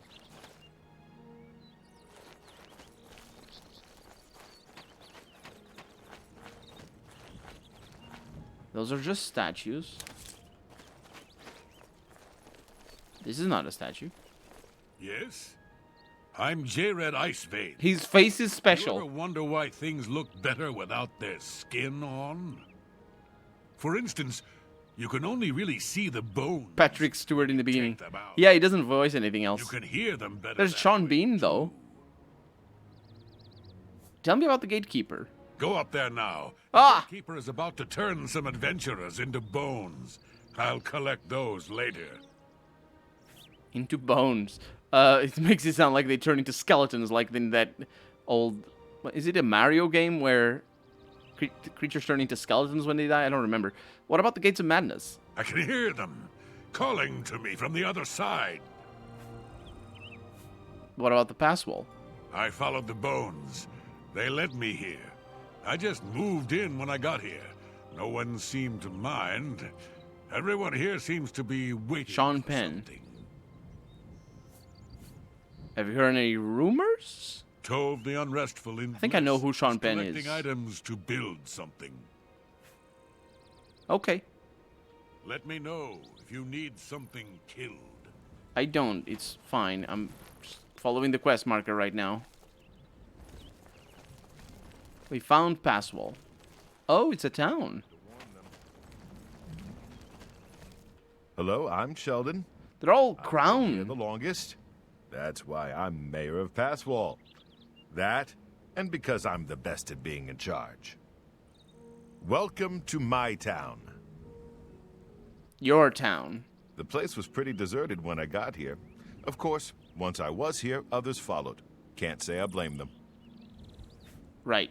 What about the gatekeeper? He guards the gates of madness. See for yourself.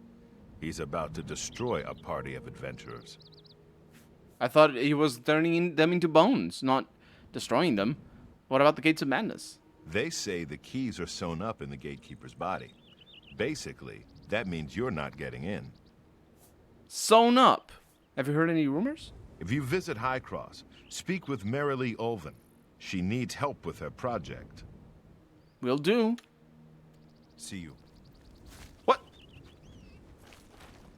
What's wrong with these people?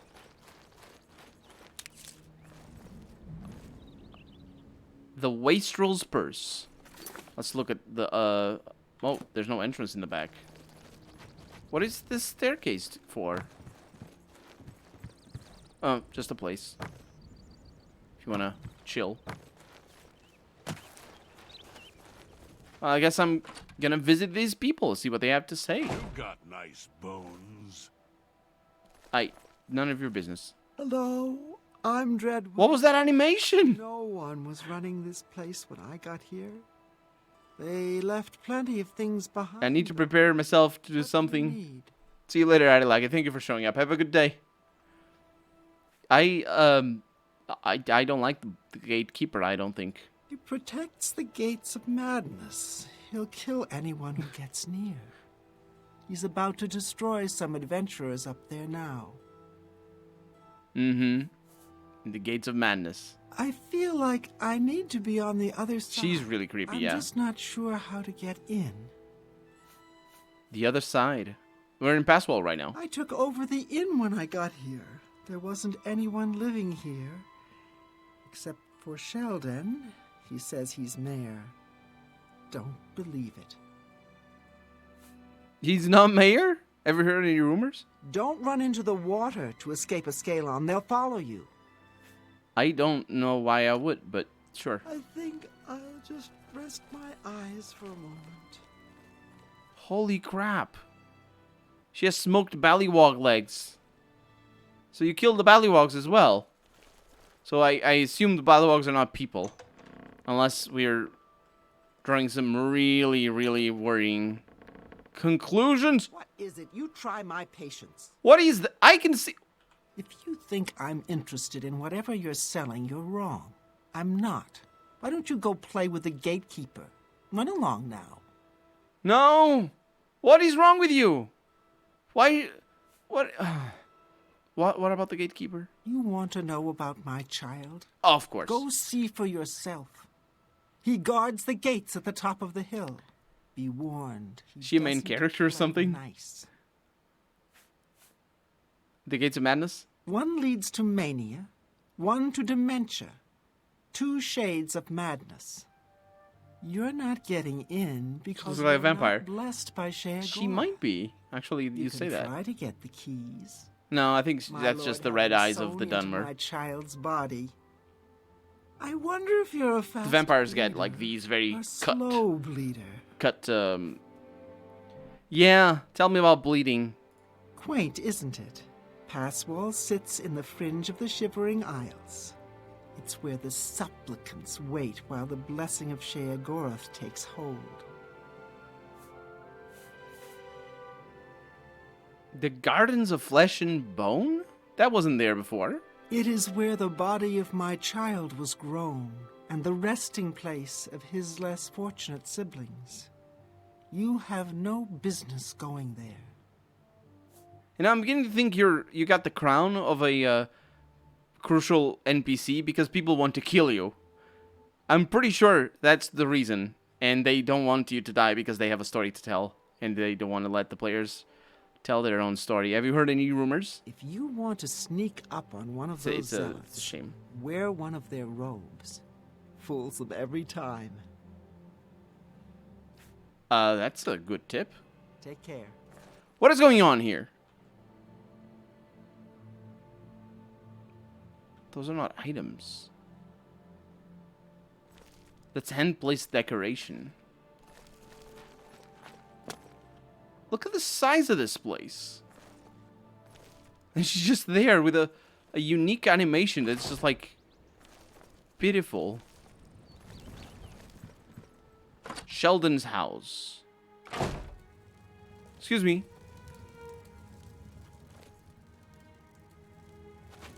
Sheldon home? I don't think so. There's a bust here. Huh. Nanten Don's house. Hi. Nanette, sorry. Hello, I'm Nanette Don. I wasn't sure why I came here until she showed up. Now I know. I'm going to be a powerful sorceress, just like Relmina. Do you hear that sound? It's like a horse dying. Lovely sounds, I'm sure. Is it from the Gardens of Flesh and Bone? It's just down the road from Passwall. It's where Relmina created the Gatekeeper. Yeah, I've met her. It's not good. He's the crowning achievement of Relmina Verenum.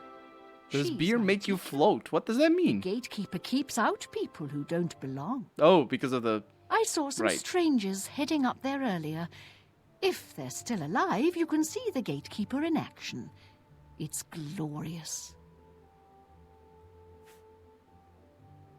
In the Gates of Madness? Can't get in without Sheogorath's blessing. That's what Romina says. That's the reason we're all waiting here, for Sheogorath's blessing. Huh. Oh, and I guess there's keys sewn up inside the gatekeeper's body. Not sure why someone would do that. It's not like anyone can get I don't remember any of this. Tell me about Passwall. I don't know who built it. It was here before any of us arrived. It looks like other people lived here before. Dreadwin's been selling what they left behind. So, if you need something, talk to her. She's in the wastrel's purse. Selling what they left? She basically arrived here and was like, "Oh, this is mine. I'm gonna sell it to you. You fools need to give me money." Why would she want money, though? Sure, whatever. Have you heard any rumors? The Argonian bighead is always searching for the Fork of Horripilation. Oh, the Fork of Horripilation. Bye. Bye. Fork of Horripilation is a unique item in Morrowind. I don't believe it exists in Daggerfall, which is the second Elder Scrolls game, and the first proper Elder Scrolls game, as far as I am aware. But I've never finished it because it's really difficult. What is this? It's like a shrine? There's somebody over here, though. I think. There's a house. Jared's house. Jared? Shambles Skulls. I shouldn't touch it. I don't know if Jared is here. It's a repair hammer. Yeah, there's a lot of these skulls. But he's not here. I don't like the creatures that have skulls like that. It's too many sticky bits. It's just another statue. I guess we need to continue to the Gates of Madness. Through the Gates of Madness, as we made our way to Sheogorath's realm. Through the Gatekeeper's lines. I can't. I don't remember the original lyrics, let alone making them up on the fly and singing them properly in a voice that hurts my voice. I want to meet the other guy that fled. Primo Victoria. That's right. Skull Cardin rating. Welcome to the stream. And thank you for the raid. My first drink was a whiskey shot, says Harry, from a bottle that I stole from my parents. It was 8 to 9 or 90. You actually drank like a full whiskey shot at the age of 8 or 9? Started really. I probably drank bits and like little pieces of beer, wine, champagne for sure. Like starting at the age of like probably 11 or 12. I really like beer, like the taste of it, but I never like drank a full beer until I was. Actually, I don't know when it was. Probably 19 or something. I'm doing well. Welcome to the stream. We're doing the Shivering Isles. Like it's been so long since I played the Shivering Isles. I don't know that I finished the Shivering Isles ever. And all this is like, oh no. What is going on up here? You there, stay away from the gatekeeper. Let us handle this. I don't think I will stay away from the gatekeeper. This is the gatekeeper. Nice legs, dude. Look at those thighs. Ooh. The formidable gatekeeper has destroyed a party of adventurers. I should talk to the resistance of Passwall before trying to deal with this creature. Okay. They died. You're clapping. You're gonna die, dude. Oh, that's why you fled? Hi. He's too much. Did you see that? Get out of my way. Step away for a minute and everyone is... No. I want to talk to them. I'm fellas. Oh, he's super mad. Don't breathe. Doesn't a dark god drink blood? Step away for a minute and everyone is talking about drinking, says Dark God Arturo. Resistance is futile. I think so. Yeah, so the gatekeeper is quite something, huh? Pretty scary, isn't he? Jared's planning on killing him. Everybody's like a main character in this game. The gatekeeper looks... It's very different from the rest of the game. Yeah, are these the gates of madness? One leads to the lands of Mania. One to the... Why can't they tell specifically what they are? The gatekeeper makes sure no one gets in. I think it is this. What about Passwall? It's a nice enough place. Less dirty than others. I feel like I belong. That old man in the room made out of butterflies, he said to wait here. He did, didn't he? Have you heard any rumors? Tove the Unrestful, in Bliss, is collecting items to build something. Sounds good. Maybe a quest I'll do later. Don't touch anything. I have been touching a lot of stuff. It's complicated. Let's steal from these fools. From these adventurers. They don't have anything.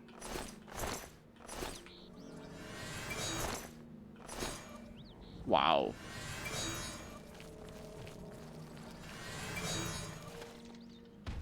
And there's just bones. Oh! Plastic skeleton. He's just hanging out over there. I could go into that gate if I wanted to. Anyway, let's go back and have a chat with, I suppose, the mayor. He sort of went past me. Been forever since I played Oblivion. Yeah, me as well, honestly. But I have been playing this game for like 3, 4, maybe... No, actually 6 months by now, I think. For a while. I think let me look at how many hours. 108 hours. I've been playing this game since. And the first... Oh, yeah, look at that. Since the end of November last year. So 3 months. Because, you know, we've been stuck since February. The time hasn't passed. Or it passed too much. Too long is the answer, says Jung. It is not the mayor that I need to talk. Who's that upstairs? Up there. Hi, excuse me. Hi. Oh, Jared. We should go hunting soon. Yeah, I saw the gatekeeper. I want him dead. I need him dead. His bones are calling to me. Rumor has it you want him dead too. If you're any good with a... Just got done with a day stream playing the entire of Silent Hill Origins. Did you get good endings? Did you get something good out of it? Because I know Silent Hill... I actually never played Silent Hill Origins. I played the first and the second, but I only finished the first one. I know the second one has a bunch of different endings, though. I didn't get the good ending. Oh, I did get the good ending. You say, okay, it's great. Congratulations. It's, yeah, Silent Hill Origins... That's the newer one. That's like in the, It didn't beat the second one? Nah, I just sort of quit halfway through. I sort of like... I don't remember exactly where I stopped playing. Origins is the 5th game. Right, okay. So, PS3. I think. Yeah, because Silent Hill 4 is PS3. Origins is PS3 as well. Go back and beat Silent Hill 2. It's the best. Oh, it's also PS2. My god, there's so many Silent Hills for PS2. PS2 really was the best console, wasn't it? PS2 was just so many amazing games. Unbelievable console. Even like... I remember even... Like... 2 or 3 years after the PS3 was out, I was considering getting a console for myself. And I had my eye set on the PS2 because of how many amazing games it had. It was just absolutely unbelievable. Only the last 2 were PS3. Ah, okay. So tell me about the Gardens of Flesh and Bone. They say the gatekeeper's magical. I don't believe in magic, but I do believe in bones. And the best way to kill something is with the bones of its own. I can see the bones of a dead gatekeeper in the courtyard of the gardens. The door's locked, though. You'll pick that lock, and I'll collect the bones. Then I'll make some arrows, and we'll kill the gatekeeper. Sound good? Sound? Here, take this lockpick. Careful, it's the only one I've got. You open the door, I'll kill things. Let's go. Oh, he's fast. Maybe. Oh, yeah, he is. Holy craps. Holy craps. Oh, he waits for me. He's a darling. He gave me a lockpick. I have the... Of course, the... skeleton key. Is he fighting? Hurry, pick that lock open. I can hear them in there. It's a very easy lock. Oh, this is a Tomb Raider place. What? What the heck? These are... Oh my god, they are strong. How many of them are there?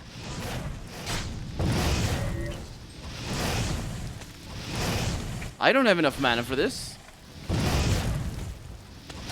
Is he gonna die? I think he might.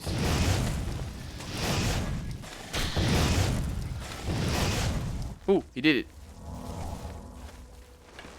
Okay. So we get the bones? Bone shards, yes. Yes, we do. They're replete shambles. Also a gatekeeper skeleton. Whoa, no!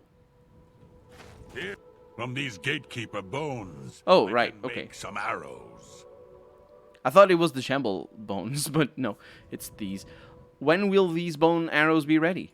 Find me in a few hours. We'll kill the gatekeeper.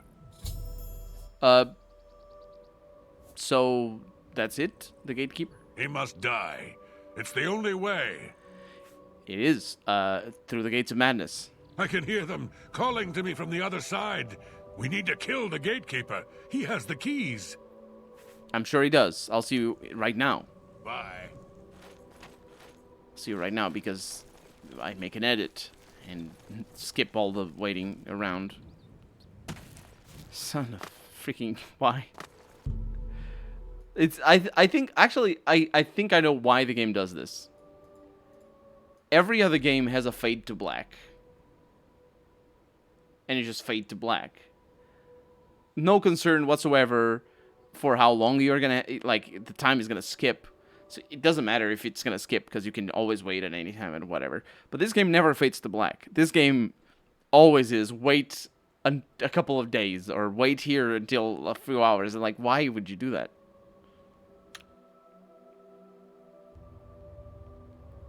Okay, it's a different weather. Don't be scared. We're not underwater all of a sudden. I don't know what this dude is doing out here. Mind talking down to your level.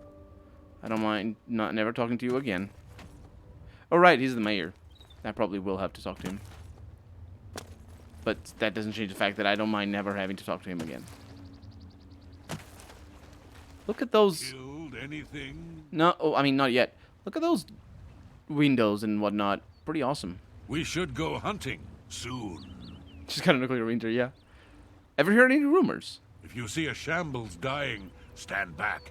They'll take you with them. Oh, so that's what we saw. Huh. Yeah, do you have the bone arrows? The arrows are ready. Here are some for you, and I'll keep some. No, Let's go kill the gatekeeper. We might die, but there's worse things. Follow me. Let's go. I don't have arrows. I don't think I even have a bow. No, I don't even have a bow. So the quest has been updated. Does that mean... Ooh! Look at that. I think that's a map. That's a mod. Jared has finished the arrows and is willing to come fight the gatekeeper with me. Well, this is not gonna go well. What am I gonna do here? I got some spells that can do things. Potentially. Come here. Die. Murder. No. Don't murder me. I murder you. I don't know if you're immune to this, mate. I'm pretty sure you're immune to this. Are you landing those shots? You better be landing those shots, dude.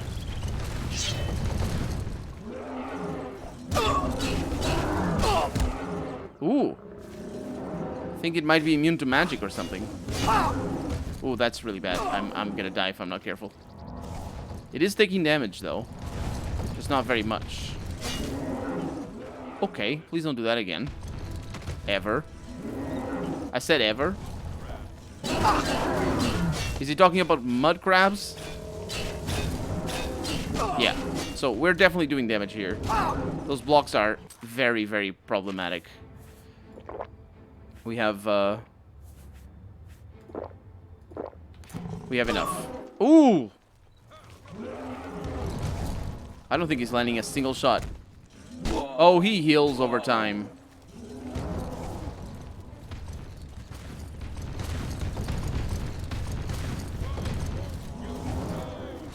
I don't know, dude. You're just not landing those shots, dude.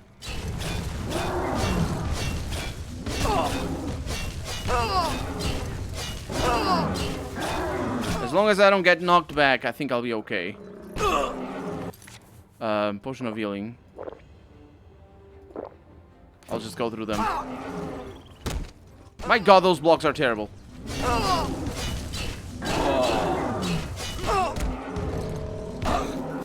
Yeah.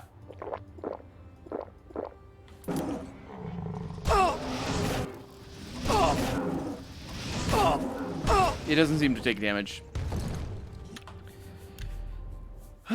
What the freaking hell is wrong with you?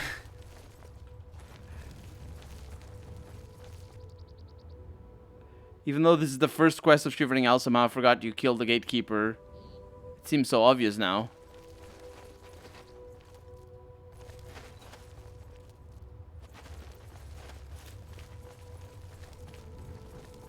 Just a flesh wound. So he's regenerating. Do any of you have a bow? Because I need one.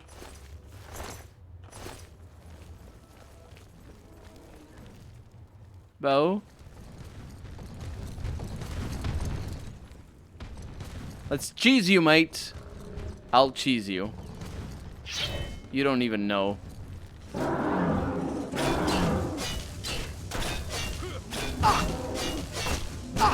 Oh no, this is working. This is working. There's no need for cheese. Oh no, he's healing. Oh my god, he's healing. Or whatever he's doing. As long as you don't knock me back, I'll kill you. Okay, that is just brutal. Those shields and those knocks. Wow! I've captured a soul as well. I didn't even think about capturing a soul. It's a common soul? It's a common soul. The gatekeeper is dead. I should retrieve the key to the gates of madness from the gatekeeper's corpse. The gatekeeper is slain. Congratulations. The honor of taking the key. That was difficult. Is yours. Man. Yeah, we killed the gatekeeper, huh? The gatekeeper's dead. As soon as you get one of those doors unlocked, we can go in. They're calling to me from in there. So I have to choose one of the gates? As soon as you get those doors unlocked, I'm going in. He said one of those doors. See you. Oh, I have both keys. Oh, I can get the arrows as well, even though I have no need for them. I have both the key to Mania and the key to Dementia. I can go through either door of the Gates of Madness. Killed anything? What? My work is never done. So, you've managed to kill the gatekeeper. Pity. Well, you'll now be able to enter... What was that interaction? You'll notice there are two doors. One leads to... What was that interaction? I think that was not meant to happen. Enter through either one. Why would you put The lands are quite distinct. a sword on your cut-off limb since you don't get the power? You'll want to seek out Lord Sheogorath. I believe he has plans for you. Try not to disappoint him. So tell me about Dementia. The lands of Dementia reflect the darker side of its residents. It is easy to get lost among the tangle of roots growing out of the ground. If you wish to meet Dementia's citizens, seek them out in Deepwallow or Felmore. I'm sure they'll welcome one such as you with open arms. One such as me, huh? What about Mania? The lands of Mania are bright, vibrant, and full of color. I don't want to You'll go find there. its inhabitants reflect the land itself. If you wish to meet the residents of Mania, you'll find them in the settlements of Hale and Highcross. Take care, though. Though the citizens and creatures of Mania are colorful, they can often be quite deadly. I'm sure you can handle it, though. I don't think I want to go there. It's gonna be too bright, and also the creatures are deadly. So those are where the gates of madness lead? The doorways into the realm proper. You may enter through either one. Really, it depends on which aspect of the realm more suits your disposition. As I've said, I wonder if I can all go to choices both. have consequences, but don't trouble yourself too much with your decision. All those choices that have enter consequences realm in the are game where forever no changed. consequences are ever Some had. believe it is for the better. A good portion of them, at least. Tell me about New Sheoth. It is, of course, the capital of the Shivering Isles. It is divided into Bliss, Crucible, and the Palace districts. Tell me about Sheogorath. He is the Prince of Madness, the ruler of the Shivering Isles. It is by his will that we exist in this place. He is our lord and master. You'll want to speak with him soon, as I believe he has plans for you. You will find him in New Sheoth, in his palace. It is best not to make Lord So we need to go through Sheogorath wait. one of these areas to His get to the whims are palace. fleeting, and should he decide you are no longer necessary, it would be to your Necessary. detriment. So tell me about the Shivering Isles. You will enter soon, Necessary I imagine, through is the a- gates of madness is and a way into of the pronouncing lands the of word. mania and dementia. It is the realm of Lord Sheogorath. It's like laboratory It is what he wills it instead to of be. laboratory. The trees bloom according to his whim, Both and the work, wind I think. blows at his command. Tread lightly in the Isles. It is not a place suited to all mortals, but I'm sure you'll do fine. I live to serve. You just disappeared in front of me, Askell. And this dude had an interchange with you that I am pretty sure was not meant to be had. These are the gates. Dementia entrance. Let's go. I wonder if I can come back and go into the other area. Where are we? What a weird thing. So I've been to Passwall.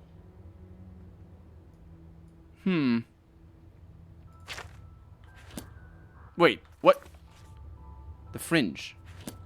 We're in the same area. I have entered the Shivering Isles. I should seek out Sheogorath. So if... You've got nice bones. Wait. Come back. I thought he... For a moment there, I thought he was following me. He's not. Interesting that they said that Mania was bright and colorful. This one is bright and colorful. How bright and colorful is Mania? These things don't do much damage. I'm just really injured. Are you gonna stay here? We should go hunting soon. Yeah, we killed the gatekeeper. Good job. The gatekeeper's dead. He won't stop us from coming. He and killed the going gatekeeper. now. Yeah, you were the one who killed the gatekeeper. Let me go over here. He's also no longer doesn't have the crown anymore. Oh, wait a minute. This is different. Oh, I see. It's less green. Yes. The definition of more colorful being less green. Well, in Bethesda's way of seeing things, that's actually relatively fair because of what they did with Fallout 3, which is green. Hey, you're hanging out? Okay. If you're just gonna hang out, that's fine with me. So we're not going there. We're going there. Or hugging the right wall. Let's do that instead. I'm not really sure what I'm going to do with the exploration here. Is he still after me? He's not.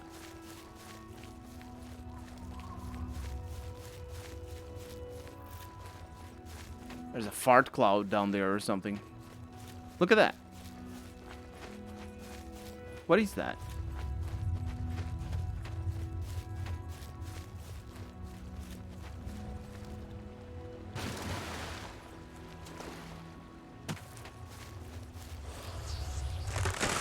Hollowed stump. Madness ore. And a greater soul gem. I'll take that. Huh. We have smoke. Ooh, we also have what looks like a bear. It could be a cat. Or a horse.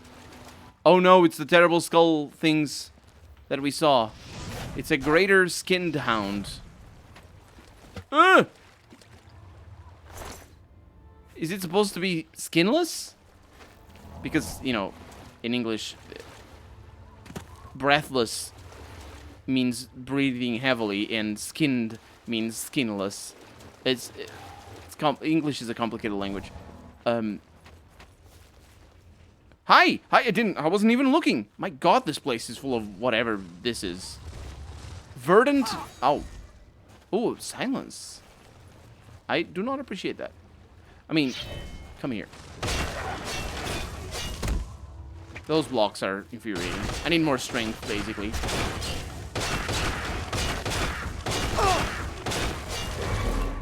And I captured a soul.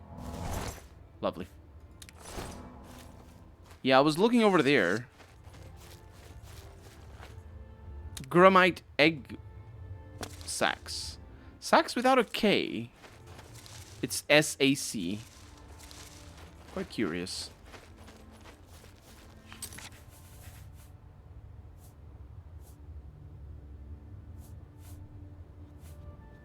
So I captured a greater soul gem, or a greater soul in a greater soul gem. The downside of this game is you can't pet the dogs. Yep.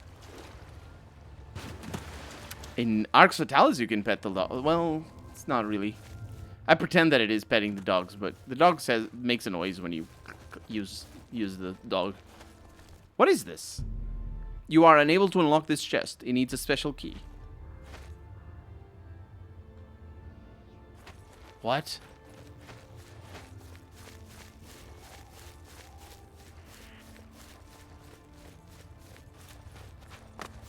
It's another one of those. Why would I need a special key for that? Please don't force me to retrace my steps around the map. I'm fighting. Hopefully not something invisible. It sounds like I'm fighting something invisible. The one chest that the skeleton key cannot unlock. No, there's a lot of things that require a specific key. And it's all... I don't agree with it. Morrowind has 0 key doors that require a key. And if it has one, I believe it has one, it's in the Tribunal expansion. It's in the expansion. So they made a whole game without having keys or doors that require a key. Yeah, there's definitely things in the water. Wow! Scalen brutes. So I think that may be what is pursuing me.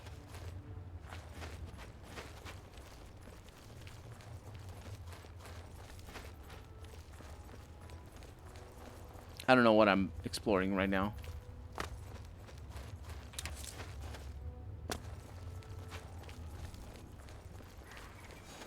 They turn invisible. Oh. No, this is a grumite. There we go. They make a whole mixture of noises. It's like they didn't want to record new noises for creatures. A bunch of greater soul gems that have Betty things in them. Ring of Firewalking. Ebony helmets. It's pretty good. Cursed Cuirass of Purity. It's pretty good as well. This is bad news. This guy has a shield. He's a torturer, you see. Torturers use shields.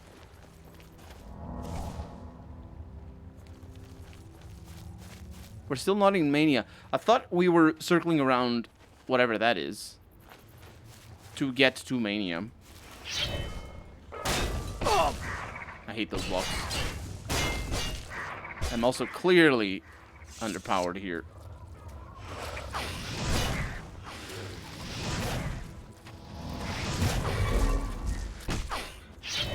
I've captured a soul. Yeah, those guys have greater soul gems.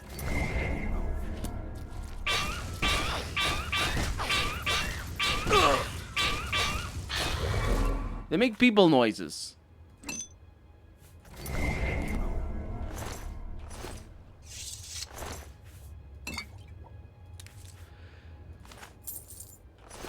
This DLC is weird. This DLC is really weird. See the white in their eyes? Can I guess the song? Can you guess the song? No. I can't remember anything like that. Amber Gauntlets Matrix. I have found an unusual item called a matrix. It looks like a mold of some kind and seems magical. I should ask around. Someone in the Shivering Isles must know what it is used for. Yes, ooh, also a glass bow. It's nice. Too heavy. It is the best bow. It's not the best bow. What am I talking about? The Adric bow is the best. Hi. Friend? Friend. Okay. I don't need to fight you. Yeah, let's continue exploring. I see that. The Carolian Sprayer. I don't listen to that album as much. Wait, you shoot through the tree? That's just not fair. Destruction goes up. We really need that. Their arrows are good. Or expensive anyway. Never listened to the album Carolus Rex. I have. I just don't listen to it as much as Heroes and Last Stand. Oh! Ow. Those are my favorites. There's another one that I like a lot as well. I think it's their second one. I don't remember the name. It's like Metal. Something Metal. Don't remember. Carolus Rex is the first one or is it the third one? I don't remember. Basically, my listening of Sabaton is very specialized. It's like I will listen to this album now.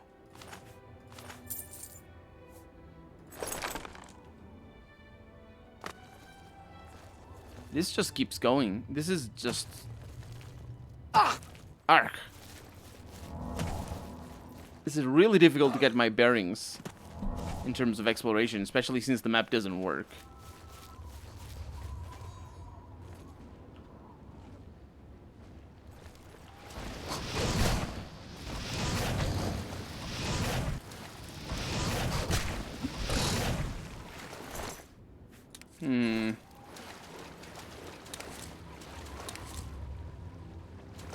It's getting pretty dark. Let's wait until daytime.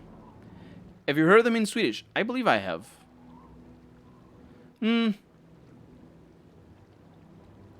I've heard songs of not full albums though. I've heard songs in Swedish, but not full albums. I know there's like special editions or Swedish editions of certain albums. I said the songs in that album is better in Swedish. I got that impression as well. It's kind of a shame, really. I mean, this a grand soul gem with a grand thing inside. Cursed Cuirass of Battles. That's usually what cuirasses are for battles. Like, there's skills at making English music or English songs has improved a lot in the recent years, but in the first few albums, it's quite telling. It's like it's really weird. Carlos Rex is in Swedish. Oh, that's probably where I know that from. So that's probably the album that I've heard songs in Swedish. I think when they came here to Portugal the last time I went to watch them, they sang one song in Swedish. I don't remember which one it was. I don't remember. The first time they didn't. Welcome back, Arilagi. And we're seeing Mania now. This is good. The first time they came here, the first time I saw them, they didn't sing anything in Swedish. Because it was also, they didn't have as much time. It was a 3-band show. And the second time I watched them, it was a 2-band show. So they had a lot more to sing. Or a lot more time. I prefer the first time though. They're really good in small arenas. In big arenas, I mean, they're pretty good, but their show is their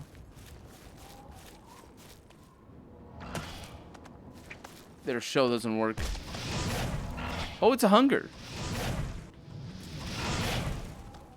Oh, they don't have a butthole face anymore. A hunger needs to have a butthole face. That looks anything but like a butthole. My God, that looks like Satan. Satan's butthole.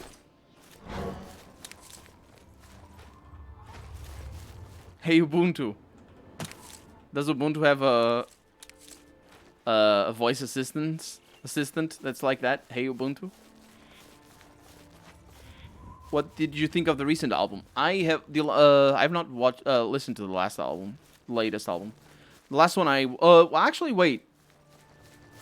No, I think they released a new one. The last one I listened to was The Last Stand.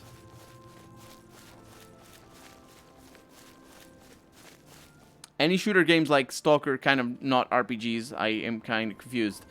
Are you asking for shooter games like kind of like RPGs? Because those exist a lot. But Stalker is a shooter first and foremost. Like, it's just an advanced kind of shooter. It's not really meant to be an RPG, you know what I mean? And that's why I say that it's not an RPG. But there are games that are shooters that are also, they're meant to be an RPG. Like, for example, Deus Ex. The newest ones specifically are meant to be RPGs. Because they're developed in a different context than the original one. The original one was not meant to be an RPG. It was specifically meant to be what's known as an immersive simulator. Which is this whole thing. There you are. And in the vein of specifically System Shock 1 and 2, developed by the same person that developed the first one, or directed by the same person that directed the first System Shock, Warren Spector, Deus Ex. But the latest Deus Exes are just more akin to just normal RPGs. And honestly, I find them to be... I mean, I have both, but I've only played Human Revolution. Not Mankind Divided, which is the latest one. I have to. I still have to play. Both of them, I want to play them on the channel. These things respawn like nobody's business. Oh, that goes down fast. The other one didn't. Let's see what we have over here. The newest is The Great War. Oh, yeah, I've heard of it, but I didn't hear it yet.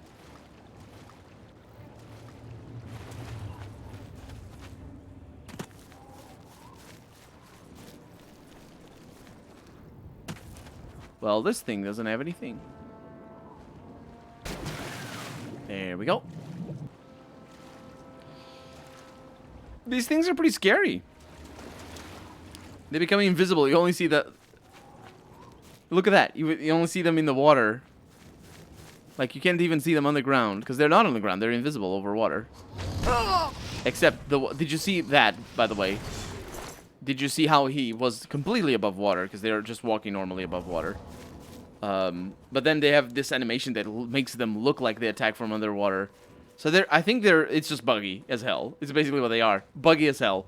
They're supposed to be underwater and you can't see them, and then they attack from underwater. That's what it's supposed to look like. But they can't have that, apparently? Why can't they do that? It's weird. They're also super predictable. They go invisible and stay in the same place. Good job. 43 gold, my favorite. We're getting a lot of madness ore. Whatever it's for. So have you seen Stone Shard? It's been 2 weeks. I have seen Stone Shard. But I had seen Stone Shard as well. It looks really cool. Like, it looks really cool. But I'm not sure. I haven't played it, if you're asking. I'm not sure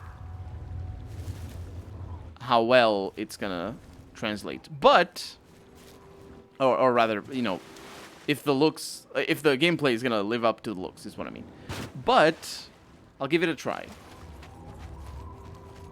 I'll give it a try and maybe do a let's play on it, because it's still early access and it could be cool. I'm also gonna start another let's play of another game soon. That is going to compete for time with the other Let's Plays. Oh, it crashed. Where's my mouse? All the way over there, as per usual. Should have an autosave.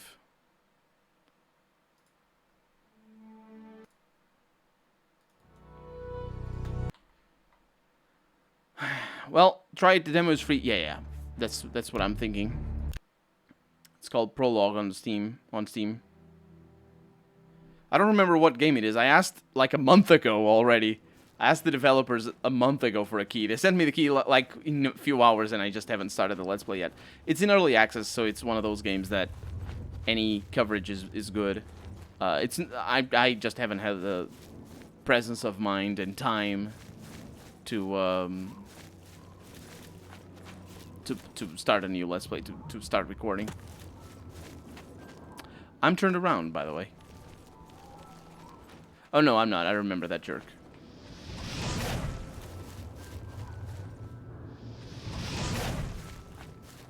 Did he move? I think he's moving. Oh, he didn't move that time.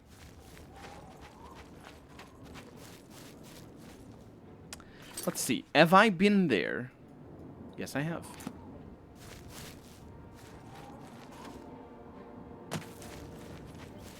Now I'm fighting that jerk. Let's get our good spell going. This is where we found that treasure. Yeah, I know where I am. So there's the big lake. It's not necessarily a lake, but there's this big body of water.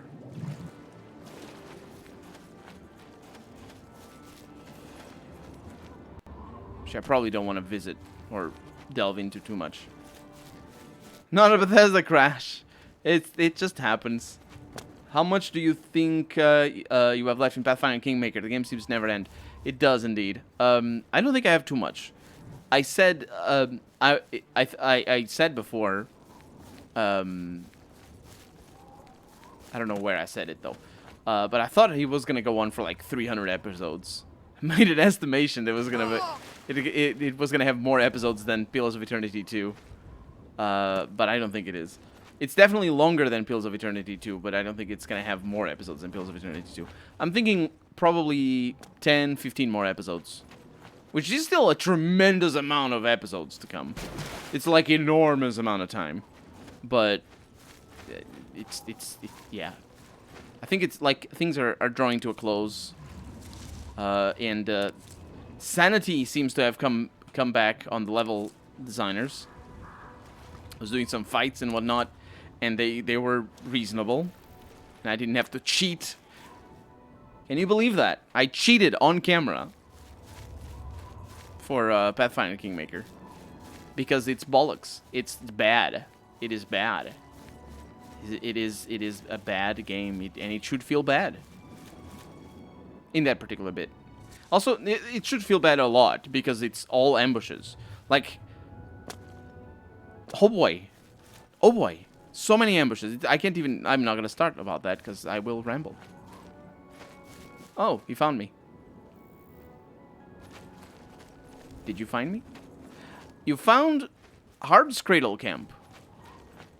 Well, he found it first, but whatever. Black tar. And just beer. Oh, I think it's... I'm over encumbered. I think it's fighting something. Ooh, a lion pelt. No, is that the one that I need? I think it's a bear pelt, isn't it? I don't remember. Yeah, it is. It's gonna be a long while until we find some bear pelts. I don't know who's fighting, but good for him. Wait, are you dying? Dude! Fearsome than you. Hi! I think he's mean. Yeah, he's definitely mean. He attacked me. I mean, I attacked him as well. Zealot's robe. And an elven short sword. I don't need that. Dude, you almost died. Oh, you at least have healing items. Or skills, anyway. What a weirdo. What do we have over here? Did you just come here to disturb that dude? Just... I see a zealot over there sleeping. I will wake him up.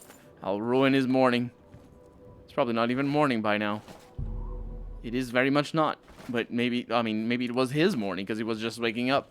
A rude awakening. Ow. Colonel, what is the laziest playthrough you ever played?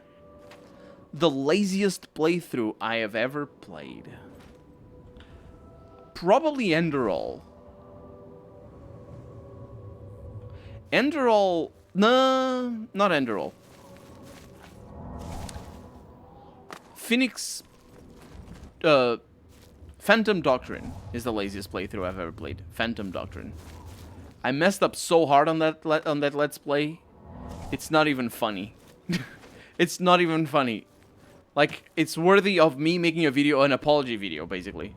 Of me putting the videos all down and just forgetting about the whole ordeal. But I'm not that kind of person, so I don't do that. But basically what I did is that, like, that Let's Play is like 110 episodes long, and it could be like 40. It should have been like 40 episodes long. I just messed up so hard on the basicest of things. Nobody ever said anything. I was just having fun. I was just killing things and kidnapping people, because that's what you do in that game. Yeah, that was the laziest one, because like forever and ever just got into the habit of playing that game, you know? Just, I'm gonna play some more Phantom Doctrine, and I did, and I played more. It's just that I was playing it wrong, because it's a game that if you want, it goes on forever, and I didn't realize that. Oh boy, is Lindsay or Rim your least favorite character? Oh no, Rim is the least favorite character. Lindsay is just dumb. She's not badly written or anything. It's just like personally, she's dumb. Dumb as in not dumbly written, but like as a person, she's bad, and she'll feel bad.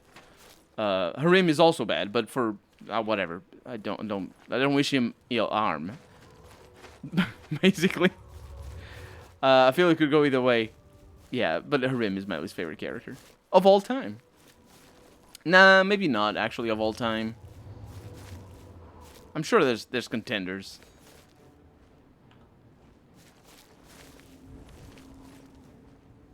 Ooh, look! We found another. Oh, hi. That's bad news. I knew you were there, mind you.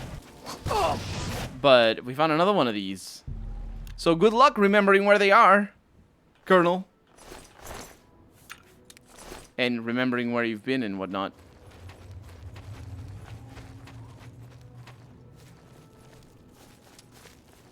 Could be someone else, but that's just a feeling I get from the LP. Yeah, the writing in Pathfinder Kingmaker is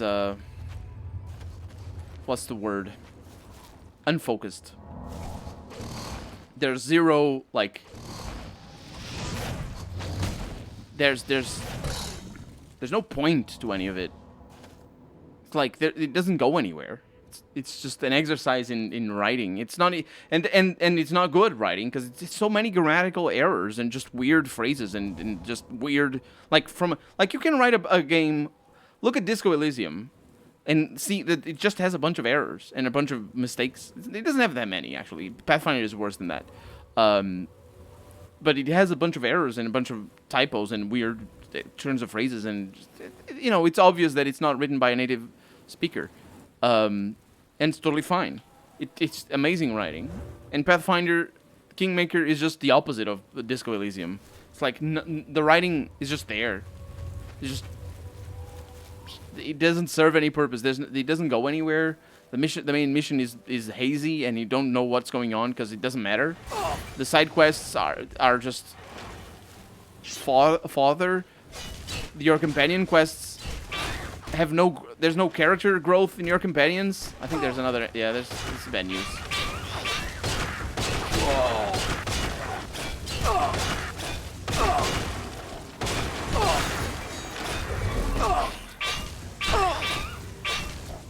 This is bad news. Let's see what I can do here.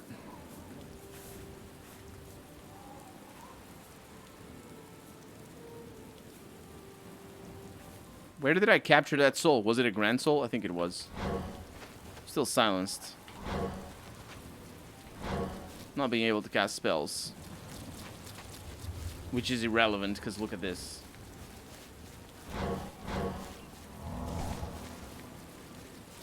I mean, it's not like... Kiting is probably the hardest... Kiting is probably the hardest thing to balance in any game. Because kiting is you know, running away from enemies is what I mean. And it's probably the hardest thing to balance in any game. Because it's just a natural thing to do. Is run away for a while. So when you have games... Okay, that's really bad. I'm almost dead.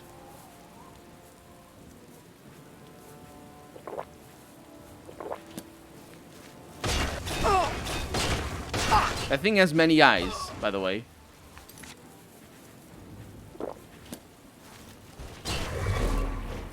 Okay. So basically what happens is, like, for example, in Fallout 1 and 2, I was thinking the other day about old school RPGs, and specifically I thought about Fallout 2 and Fallout 1 and the way they lean on their combat system. Because it's basically the same combat system. But in Fallout 1 and 2, you can absolutely... should I do this? No. In Fallout 1 and 2, you can absolutely kite and melee attack certain enemies. And it makes certain battles an exercise in patience. Because you can never get hit as long as you don't critically fail and break your leg or something like that. You can never get hit, and even if you miss a lot, you're still going to eventually kill the enemy. And what does Fallout 1 do? Fallout 1 doesn't rely on combat. It's not a game about combat. It's a game about options, choices, and consequences, and it's all amazing. What does Fallout 2 does? It's basically the same style of game, but there are some occasions... We just found a Daedric dagger, by the way. An actual Daedric dagger.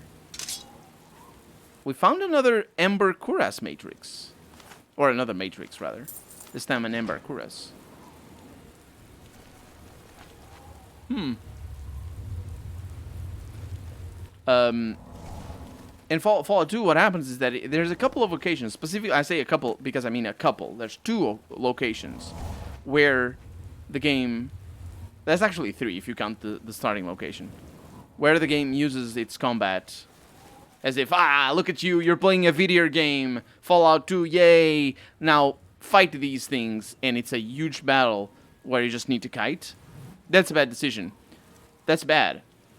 And the solution isn't to fix the kiting. The solution is to not have that battle, because there's no fun. There's no fun in that, in playing a battle where you run away from things. And this system is this engine is about running away from things a lot of the time, because there's no strategic thought given to fighting. It's just you fight, fight, fight, fight, and then if you run out of mana, you run away. That's it. See you later, Dark God of Thuru. Sorry I didn't say goodbye. I have to go soon as well, but every Fallout companion with an SMG equipped is my least favorite character. Young has the right of it. Fallout 1 and there's Fallout Combat Edition, which is Fallout 2. That's a funny way of taking it. Running Simulator. You know what? Oblivion was the first game. This game came out in like 2006. And it was the first game that I heard the term walking simulator. Among other types of simulators, but I heard the term walking simulator referring to Oblivion by people who didn't like Oblivion. I mean, not as in like a good faith attempt to categorize the genre of the game or anything like that. It's just a criticism. But it was the first time I saw, and this was like way before walking simulators actually started being proper games. You know, like there's a bunch of them. There's specifically 2 that I know that are good, and I never played them. I just watched the Let's Play. And one of them has amazing writing. The other one has bollocks writing, but they're good nonetheless, both of them. And I don't remember. Ah, man, dang it. I was gonna swear in Portuguese. How dare I say such dirty words on camera? Every open world game feels like a walking simulator. It doesn't have to, though. Like, open world, I feel like open world just ruins games. Every game that is an open world, just make it not an open world, and it becomes a better game. Just like that. But, maybe that's false. And it is indeed false. I say this as a generalization. I don't actually mean it as a serious point. I mean, I say it to make a point, but it isn't a serious point. Like, for example, I had a lot of fun with Driver San Francisco. It's an open world game. Had a lot of fun with it. I think it's an amazing game. It's one of the best arcane racers. Arcade racers. Driver San Francisco. Amazing game. It's an old game as well. Looks really good. But it's an old game, so it runs well on any machine right now. So if you're writing for some racing game that isn't full of microtransactions and scummery and whatnot, go for Driver San Francisco. Amazing. Burnout Paradise City was also a really, really fun game. It's not as good as Driver San Francisco for many reasons, but it is pretty fun. It's also open world. Like, for example, on the other hand, I felt, even though I had a lot of fun with it, I felt that Need for Speed Underground 2, which is the first open world Need for Speed, did the open world really badly, really poorly. But it was also one of, if not the first attempt at making an open world racing game. And I thought it wasn't like, I had fun with it, but you know, it's that kind of fun that you just played because it's the game that you have. What else are you gonna play? Shut up and play. And that's what I did. But it wasn't a good game. In fact, Need for Speed really peaked, I think, at Need for Speed Underground 1. Not because it was an amazing game, but it was really innovative, I felt. I think it was innovative. Innovative. Whatever. However you pronounce it. But it's been downhill ever since, basically. Most Wanted was pretty good. The first Most Wanted. It was very fun. It wasn't very good. It was because it was repetitive as bollocks. But that was the problem already with Underground 2. So it wasn't really a new problem to the series. But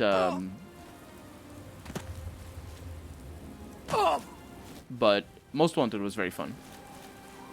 Another game that works very well with open world, apart from performance, is The Sims 3. The Sims 3 works really, really good. I say Sims, but it's not Sims.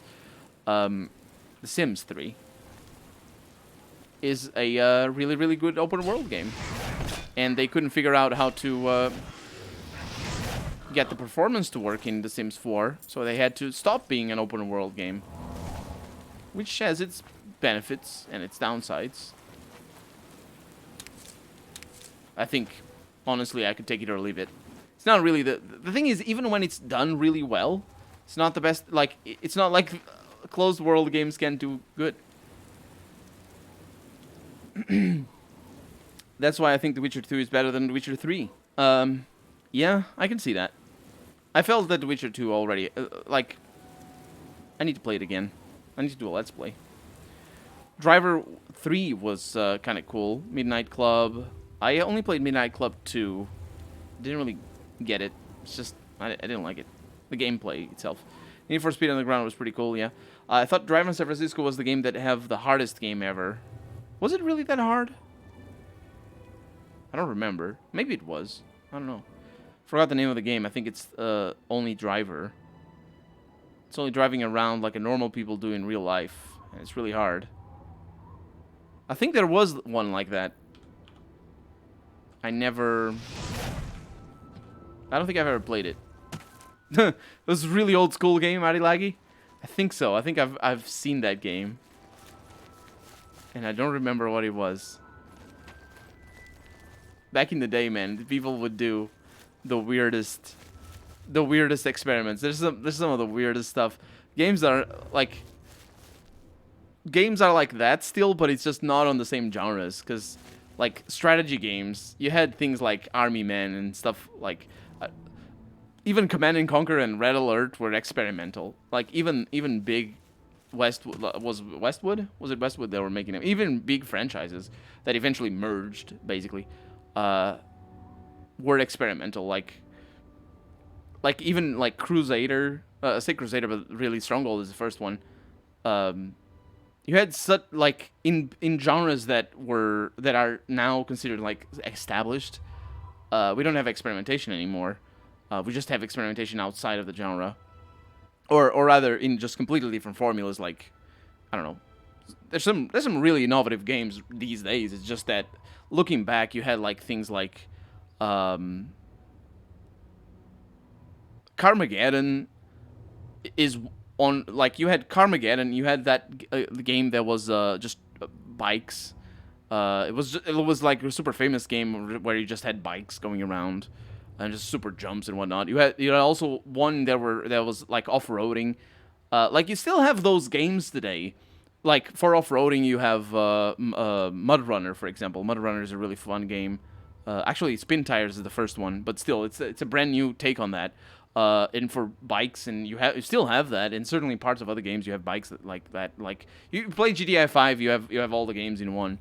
But like the innovation is not there anymore because everything has been done already. So, it's not like you can fault the industry today for not being innovative. It's just that it's wild to think back to those times and just be like, my God, the games that they made, they're just so new and so different. Because they were new and different, you know, like StarCraft was, not StarCraft, I suppose, because it was Warcraft, but Warcraft was a new game. It was like new, and people who played it were like, yeah, this shit is. What the heck? Let's play this forever. And GTA was super innovative as well. Like, I remember the pitch was like, you could do anything in GTA, which is not true, like the first GTA. Which is not true, but that's the point. Hi? Speak quickly, Morton. Speak quickly. New Sheoth. New Sheoth is the capital of the Shivering Isles. We Oriole guard Bliss, the manic district of the city. But the thing about GTA is that games were so constricted. They lived so much in the mentality of arcades that, you know, you had this path to do, and if you wanted to deviate, if you wanted to explore, you did it like against the will of the creators of the game. Like I remember playing, like think of it like a platform game. It's all very pre-assigned of what you had to do. You have to jump through these barriers, and that's it. But then I remember playing Daytona USA on the Sega Saturn, Daytona USA Circuit Edition, which had very many circuits. And like there were these circuits that had like these hidden passages and whatnot, and it was like, wow, look at this stuff. And because you were always on a timer, unless you were on time trial, in which case you weren't on a timer, but you were on those tick down arcade clocks of racing games used to have. Like if you wanted to explore all that stuff, you wouldn't be able to explore forever, and it was just like super wild. That's like back then the feeling of finding those little nooks and crannies in a game that it was just meant to go forward in that circuit, and that was that. And games were really designed with that in mind. I feel very constricted in what you wanted to play, and then comes GTA, and he's just like, you do whatever you want. You want to kill people, you want to run people over, you want to steal cars. That's your thing. And I'm like, what? You can do that? Of course, that's gonna be amazing. And it wasn't it didn't have much freedom in GTA 1. By the way, GTA 1 and 2 are free if you want to play them. GTA 2 still holds up very well. GTA 1 never played very well, because it's super hard to control the freaking game, but yeah. Test drive, I believe. Yeah, that sounds right. Like we have to drive normal or police will try to chase you and die and reset at the beginning. GTA 1 is great. I never finished it. I don't think I've ever finished any GTA. I think I finished one map in GTA 2 once. Most of the time I played GTA 2 was like for cheats. I just played cheats and drove around and just had fun. Played hours and hours and hours GTA 2 just with cheats on and just running around. Because that was it. Like, that was so new. That was just like nothing you'd ever seen. And it's just... There was no other game like that where you could do anything. I've always liked GTA's franchise because precisely of that freedom, and just from a I say liked, but from a just personal enjoyment perspective rather than actually I don't find the stories particularly appealing. Like even Vice City, which is probably the best story. Actually, my favorite is GTA San Andreas, precisely because you have so much stuff you can do. But even that story, it had its ups and downs. I would say Vice City is probably better than San Andreas in terms of like actual storytelling and organization of a story, just from a purely cruel, like cold perspective on the games. But yeah, I don't personally don't find it particularly interesting story. Like I also don't have the reference points as well. It's like that's the thing. GTA was always made for a public that I don't belong to. People who have seen all those gangsters movies and whatnot, who get all those references. And GTA 5 is just bad, honestly, in terms of that precisely that. I think maybe because it's made for an audience more like me. Maybe now I'm sort of getting... Maybe it is worse in terms of storytelling, but I definitely look at GTA 5 and I get more of the references, and I understand. I didn't finish the game, though. I didn't finish GTA 5. But I get more of the references, and I see the storytelling, and it's just... You know, there's the Sopranos ripoff, which is worse than Sopranos. There's the Ocean's 11 or whatever ripoff that is just worse than Ocean's 11. It's just everything is worse than what it's supposed to be. And looking back, it's sort of the case for everything. It's just that I didn't have the reference and I couldn't say this is worse than what I've already seen. Like I was playing those games and I was saying this is the best I've seen of this genre. Because you know that's the thing with kids is like, and games do play on that. Games do definitely write things that have already been written, but just they are for an audience that never saw that, and it's just like you sort of live off the work of other people. I believe GTA 1 on Rockstar was removed and replaced with the demo. Really? I think I still have them. I downloaded it from to my computer a while back. Did you know why you could fly in GTA 2 without cheat? Did you know you could fly in GTA 2 without cheats? Actually fly? I don't remember. I don't think I've ever found it. I don't think I've ever flown in GTA 2 with cheats. Even with cheats, I mean. I remember GTA have a spot where you crush your car, get a weapon and health and armor. Oh, yeah, absolutely. Depending on the car, you get different things. That was fun, that sort of experimentation. That was super fun. So let's see what this car gives me. And it's armor. Molotov cocktail. I spent hours in GTA 1 repeatedly hijacking the train and shooting every... Yeah, you could hijack the train. Can you believe that? It's just like... And you could do that as well in GTA 2. Getting the tank and just running all over all the cars. Exactly. Exactly. Vice City have a passive income later on. Oh, yeah, it does. Well, because you get... It's a little bit like... GTA 4 also has that. Although GTA 5 probably has that as well. The Malibu, I think, was the first one. There's a lot of places like that. I didn't feel that was a big part of the... I don't think that was a big part of the... of the gameplay. Because GTA 3 already had a passive income. If you found all the... I think it was. If you found all the hidden secrets, you would get a passive income. You get 1,000 every day, I think. This didn't matter because you don't need the money for anything. And in GTA Vice City, you don't need the money for anything either. It's just only really in San Andreas that they introduce things that you need the money for, which is cars and properties and tuning cars and all that sort of stuff. So I thought San Andreas was just like peak gameplay style. GTA 4 was fun as well, but it just didn't have tuning. That's half the problem. GTA 4, it doesn't have tuning. Also, it's a smaller map, which just sort of sucks. Because GTA San Andreas was enormous, unbelievable. I think GTA 5 is about the size of GTA San Andreas, though. Is Pokemon considered an open world game? Because I really enjoyed those games as a kid. It is an open world game, as far as I know, anyway. Because I never played any, but I know I've seen people play it. You could fly if pressing A button while jumping from a high place. It was punching in air, I think. Oh, that's really cool. Sheogorath. Sheogorath rules the Shivering Isles. We, the Oriole, are his favored soldiers, the most perfect expression of his might. Shivering Isles. The domain of the Prince of Madness, Sheogorath. We Oriole are tasked with defending this realm against the lesser beings that would destroy it. Okay, thanks, bye. Go. Yeah, I'm Ingvar the Wanderer, although most people now call me Ingvar Doomsayer. It's true. The clean shaven as well. It's about to be destroyed.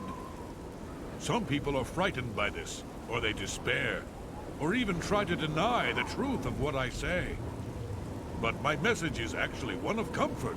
The world is ending, and we can't do anything about it.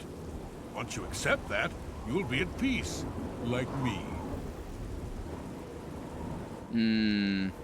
Rumors? I hear that Errol is fed up with Brythar's antics. He really wants something done about it. Maybe. Oh, can you tell me about Brythar? Errol has a big problem with Brythar. Finally, a rumor that actually leads to a quest. But it's safe to say Errol is making a huge fuss over it. Errol owns a magic shop in town called Errol's Mysteries. If you want to know more, I suggest you ask him yourself. I will.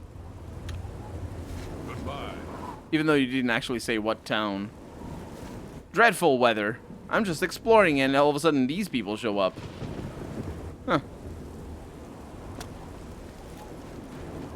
Okay, well, that's gonna be that for today. I've been streaming going for 3.5 hours now. I think I've been here before. Let's not go there. I mean, let's, but eventually. That's gonna be that for tonight. I don't have to edit an Oblivion episode for tomorrow, so I can go to bed right away. So only 3 hours. Yeah, it's already 20 minutes past 1 in the morning, and it's pretty late. And I have a long day ahead of me tomorrow, and a long day ahead of me the day after. I hope I'll be able to stream. I think I will be able to stream in 2 days' time. But thank you so much for joining me. I hope you had a good time, and I hope to see you again in 2 days' time. Basically, 3 and 21 minutes before now is when I start. You know the deal. Thank you so much for joining me.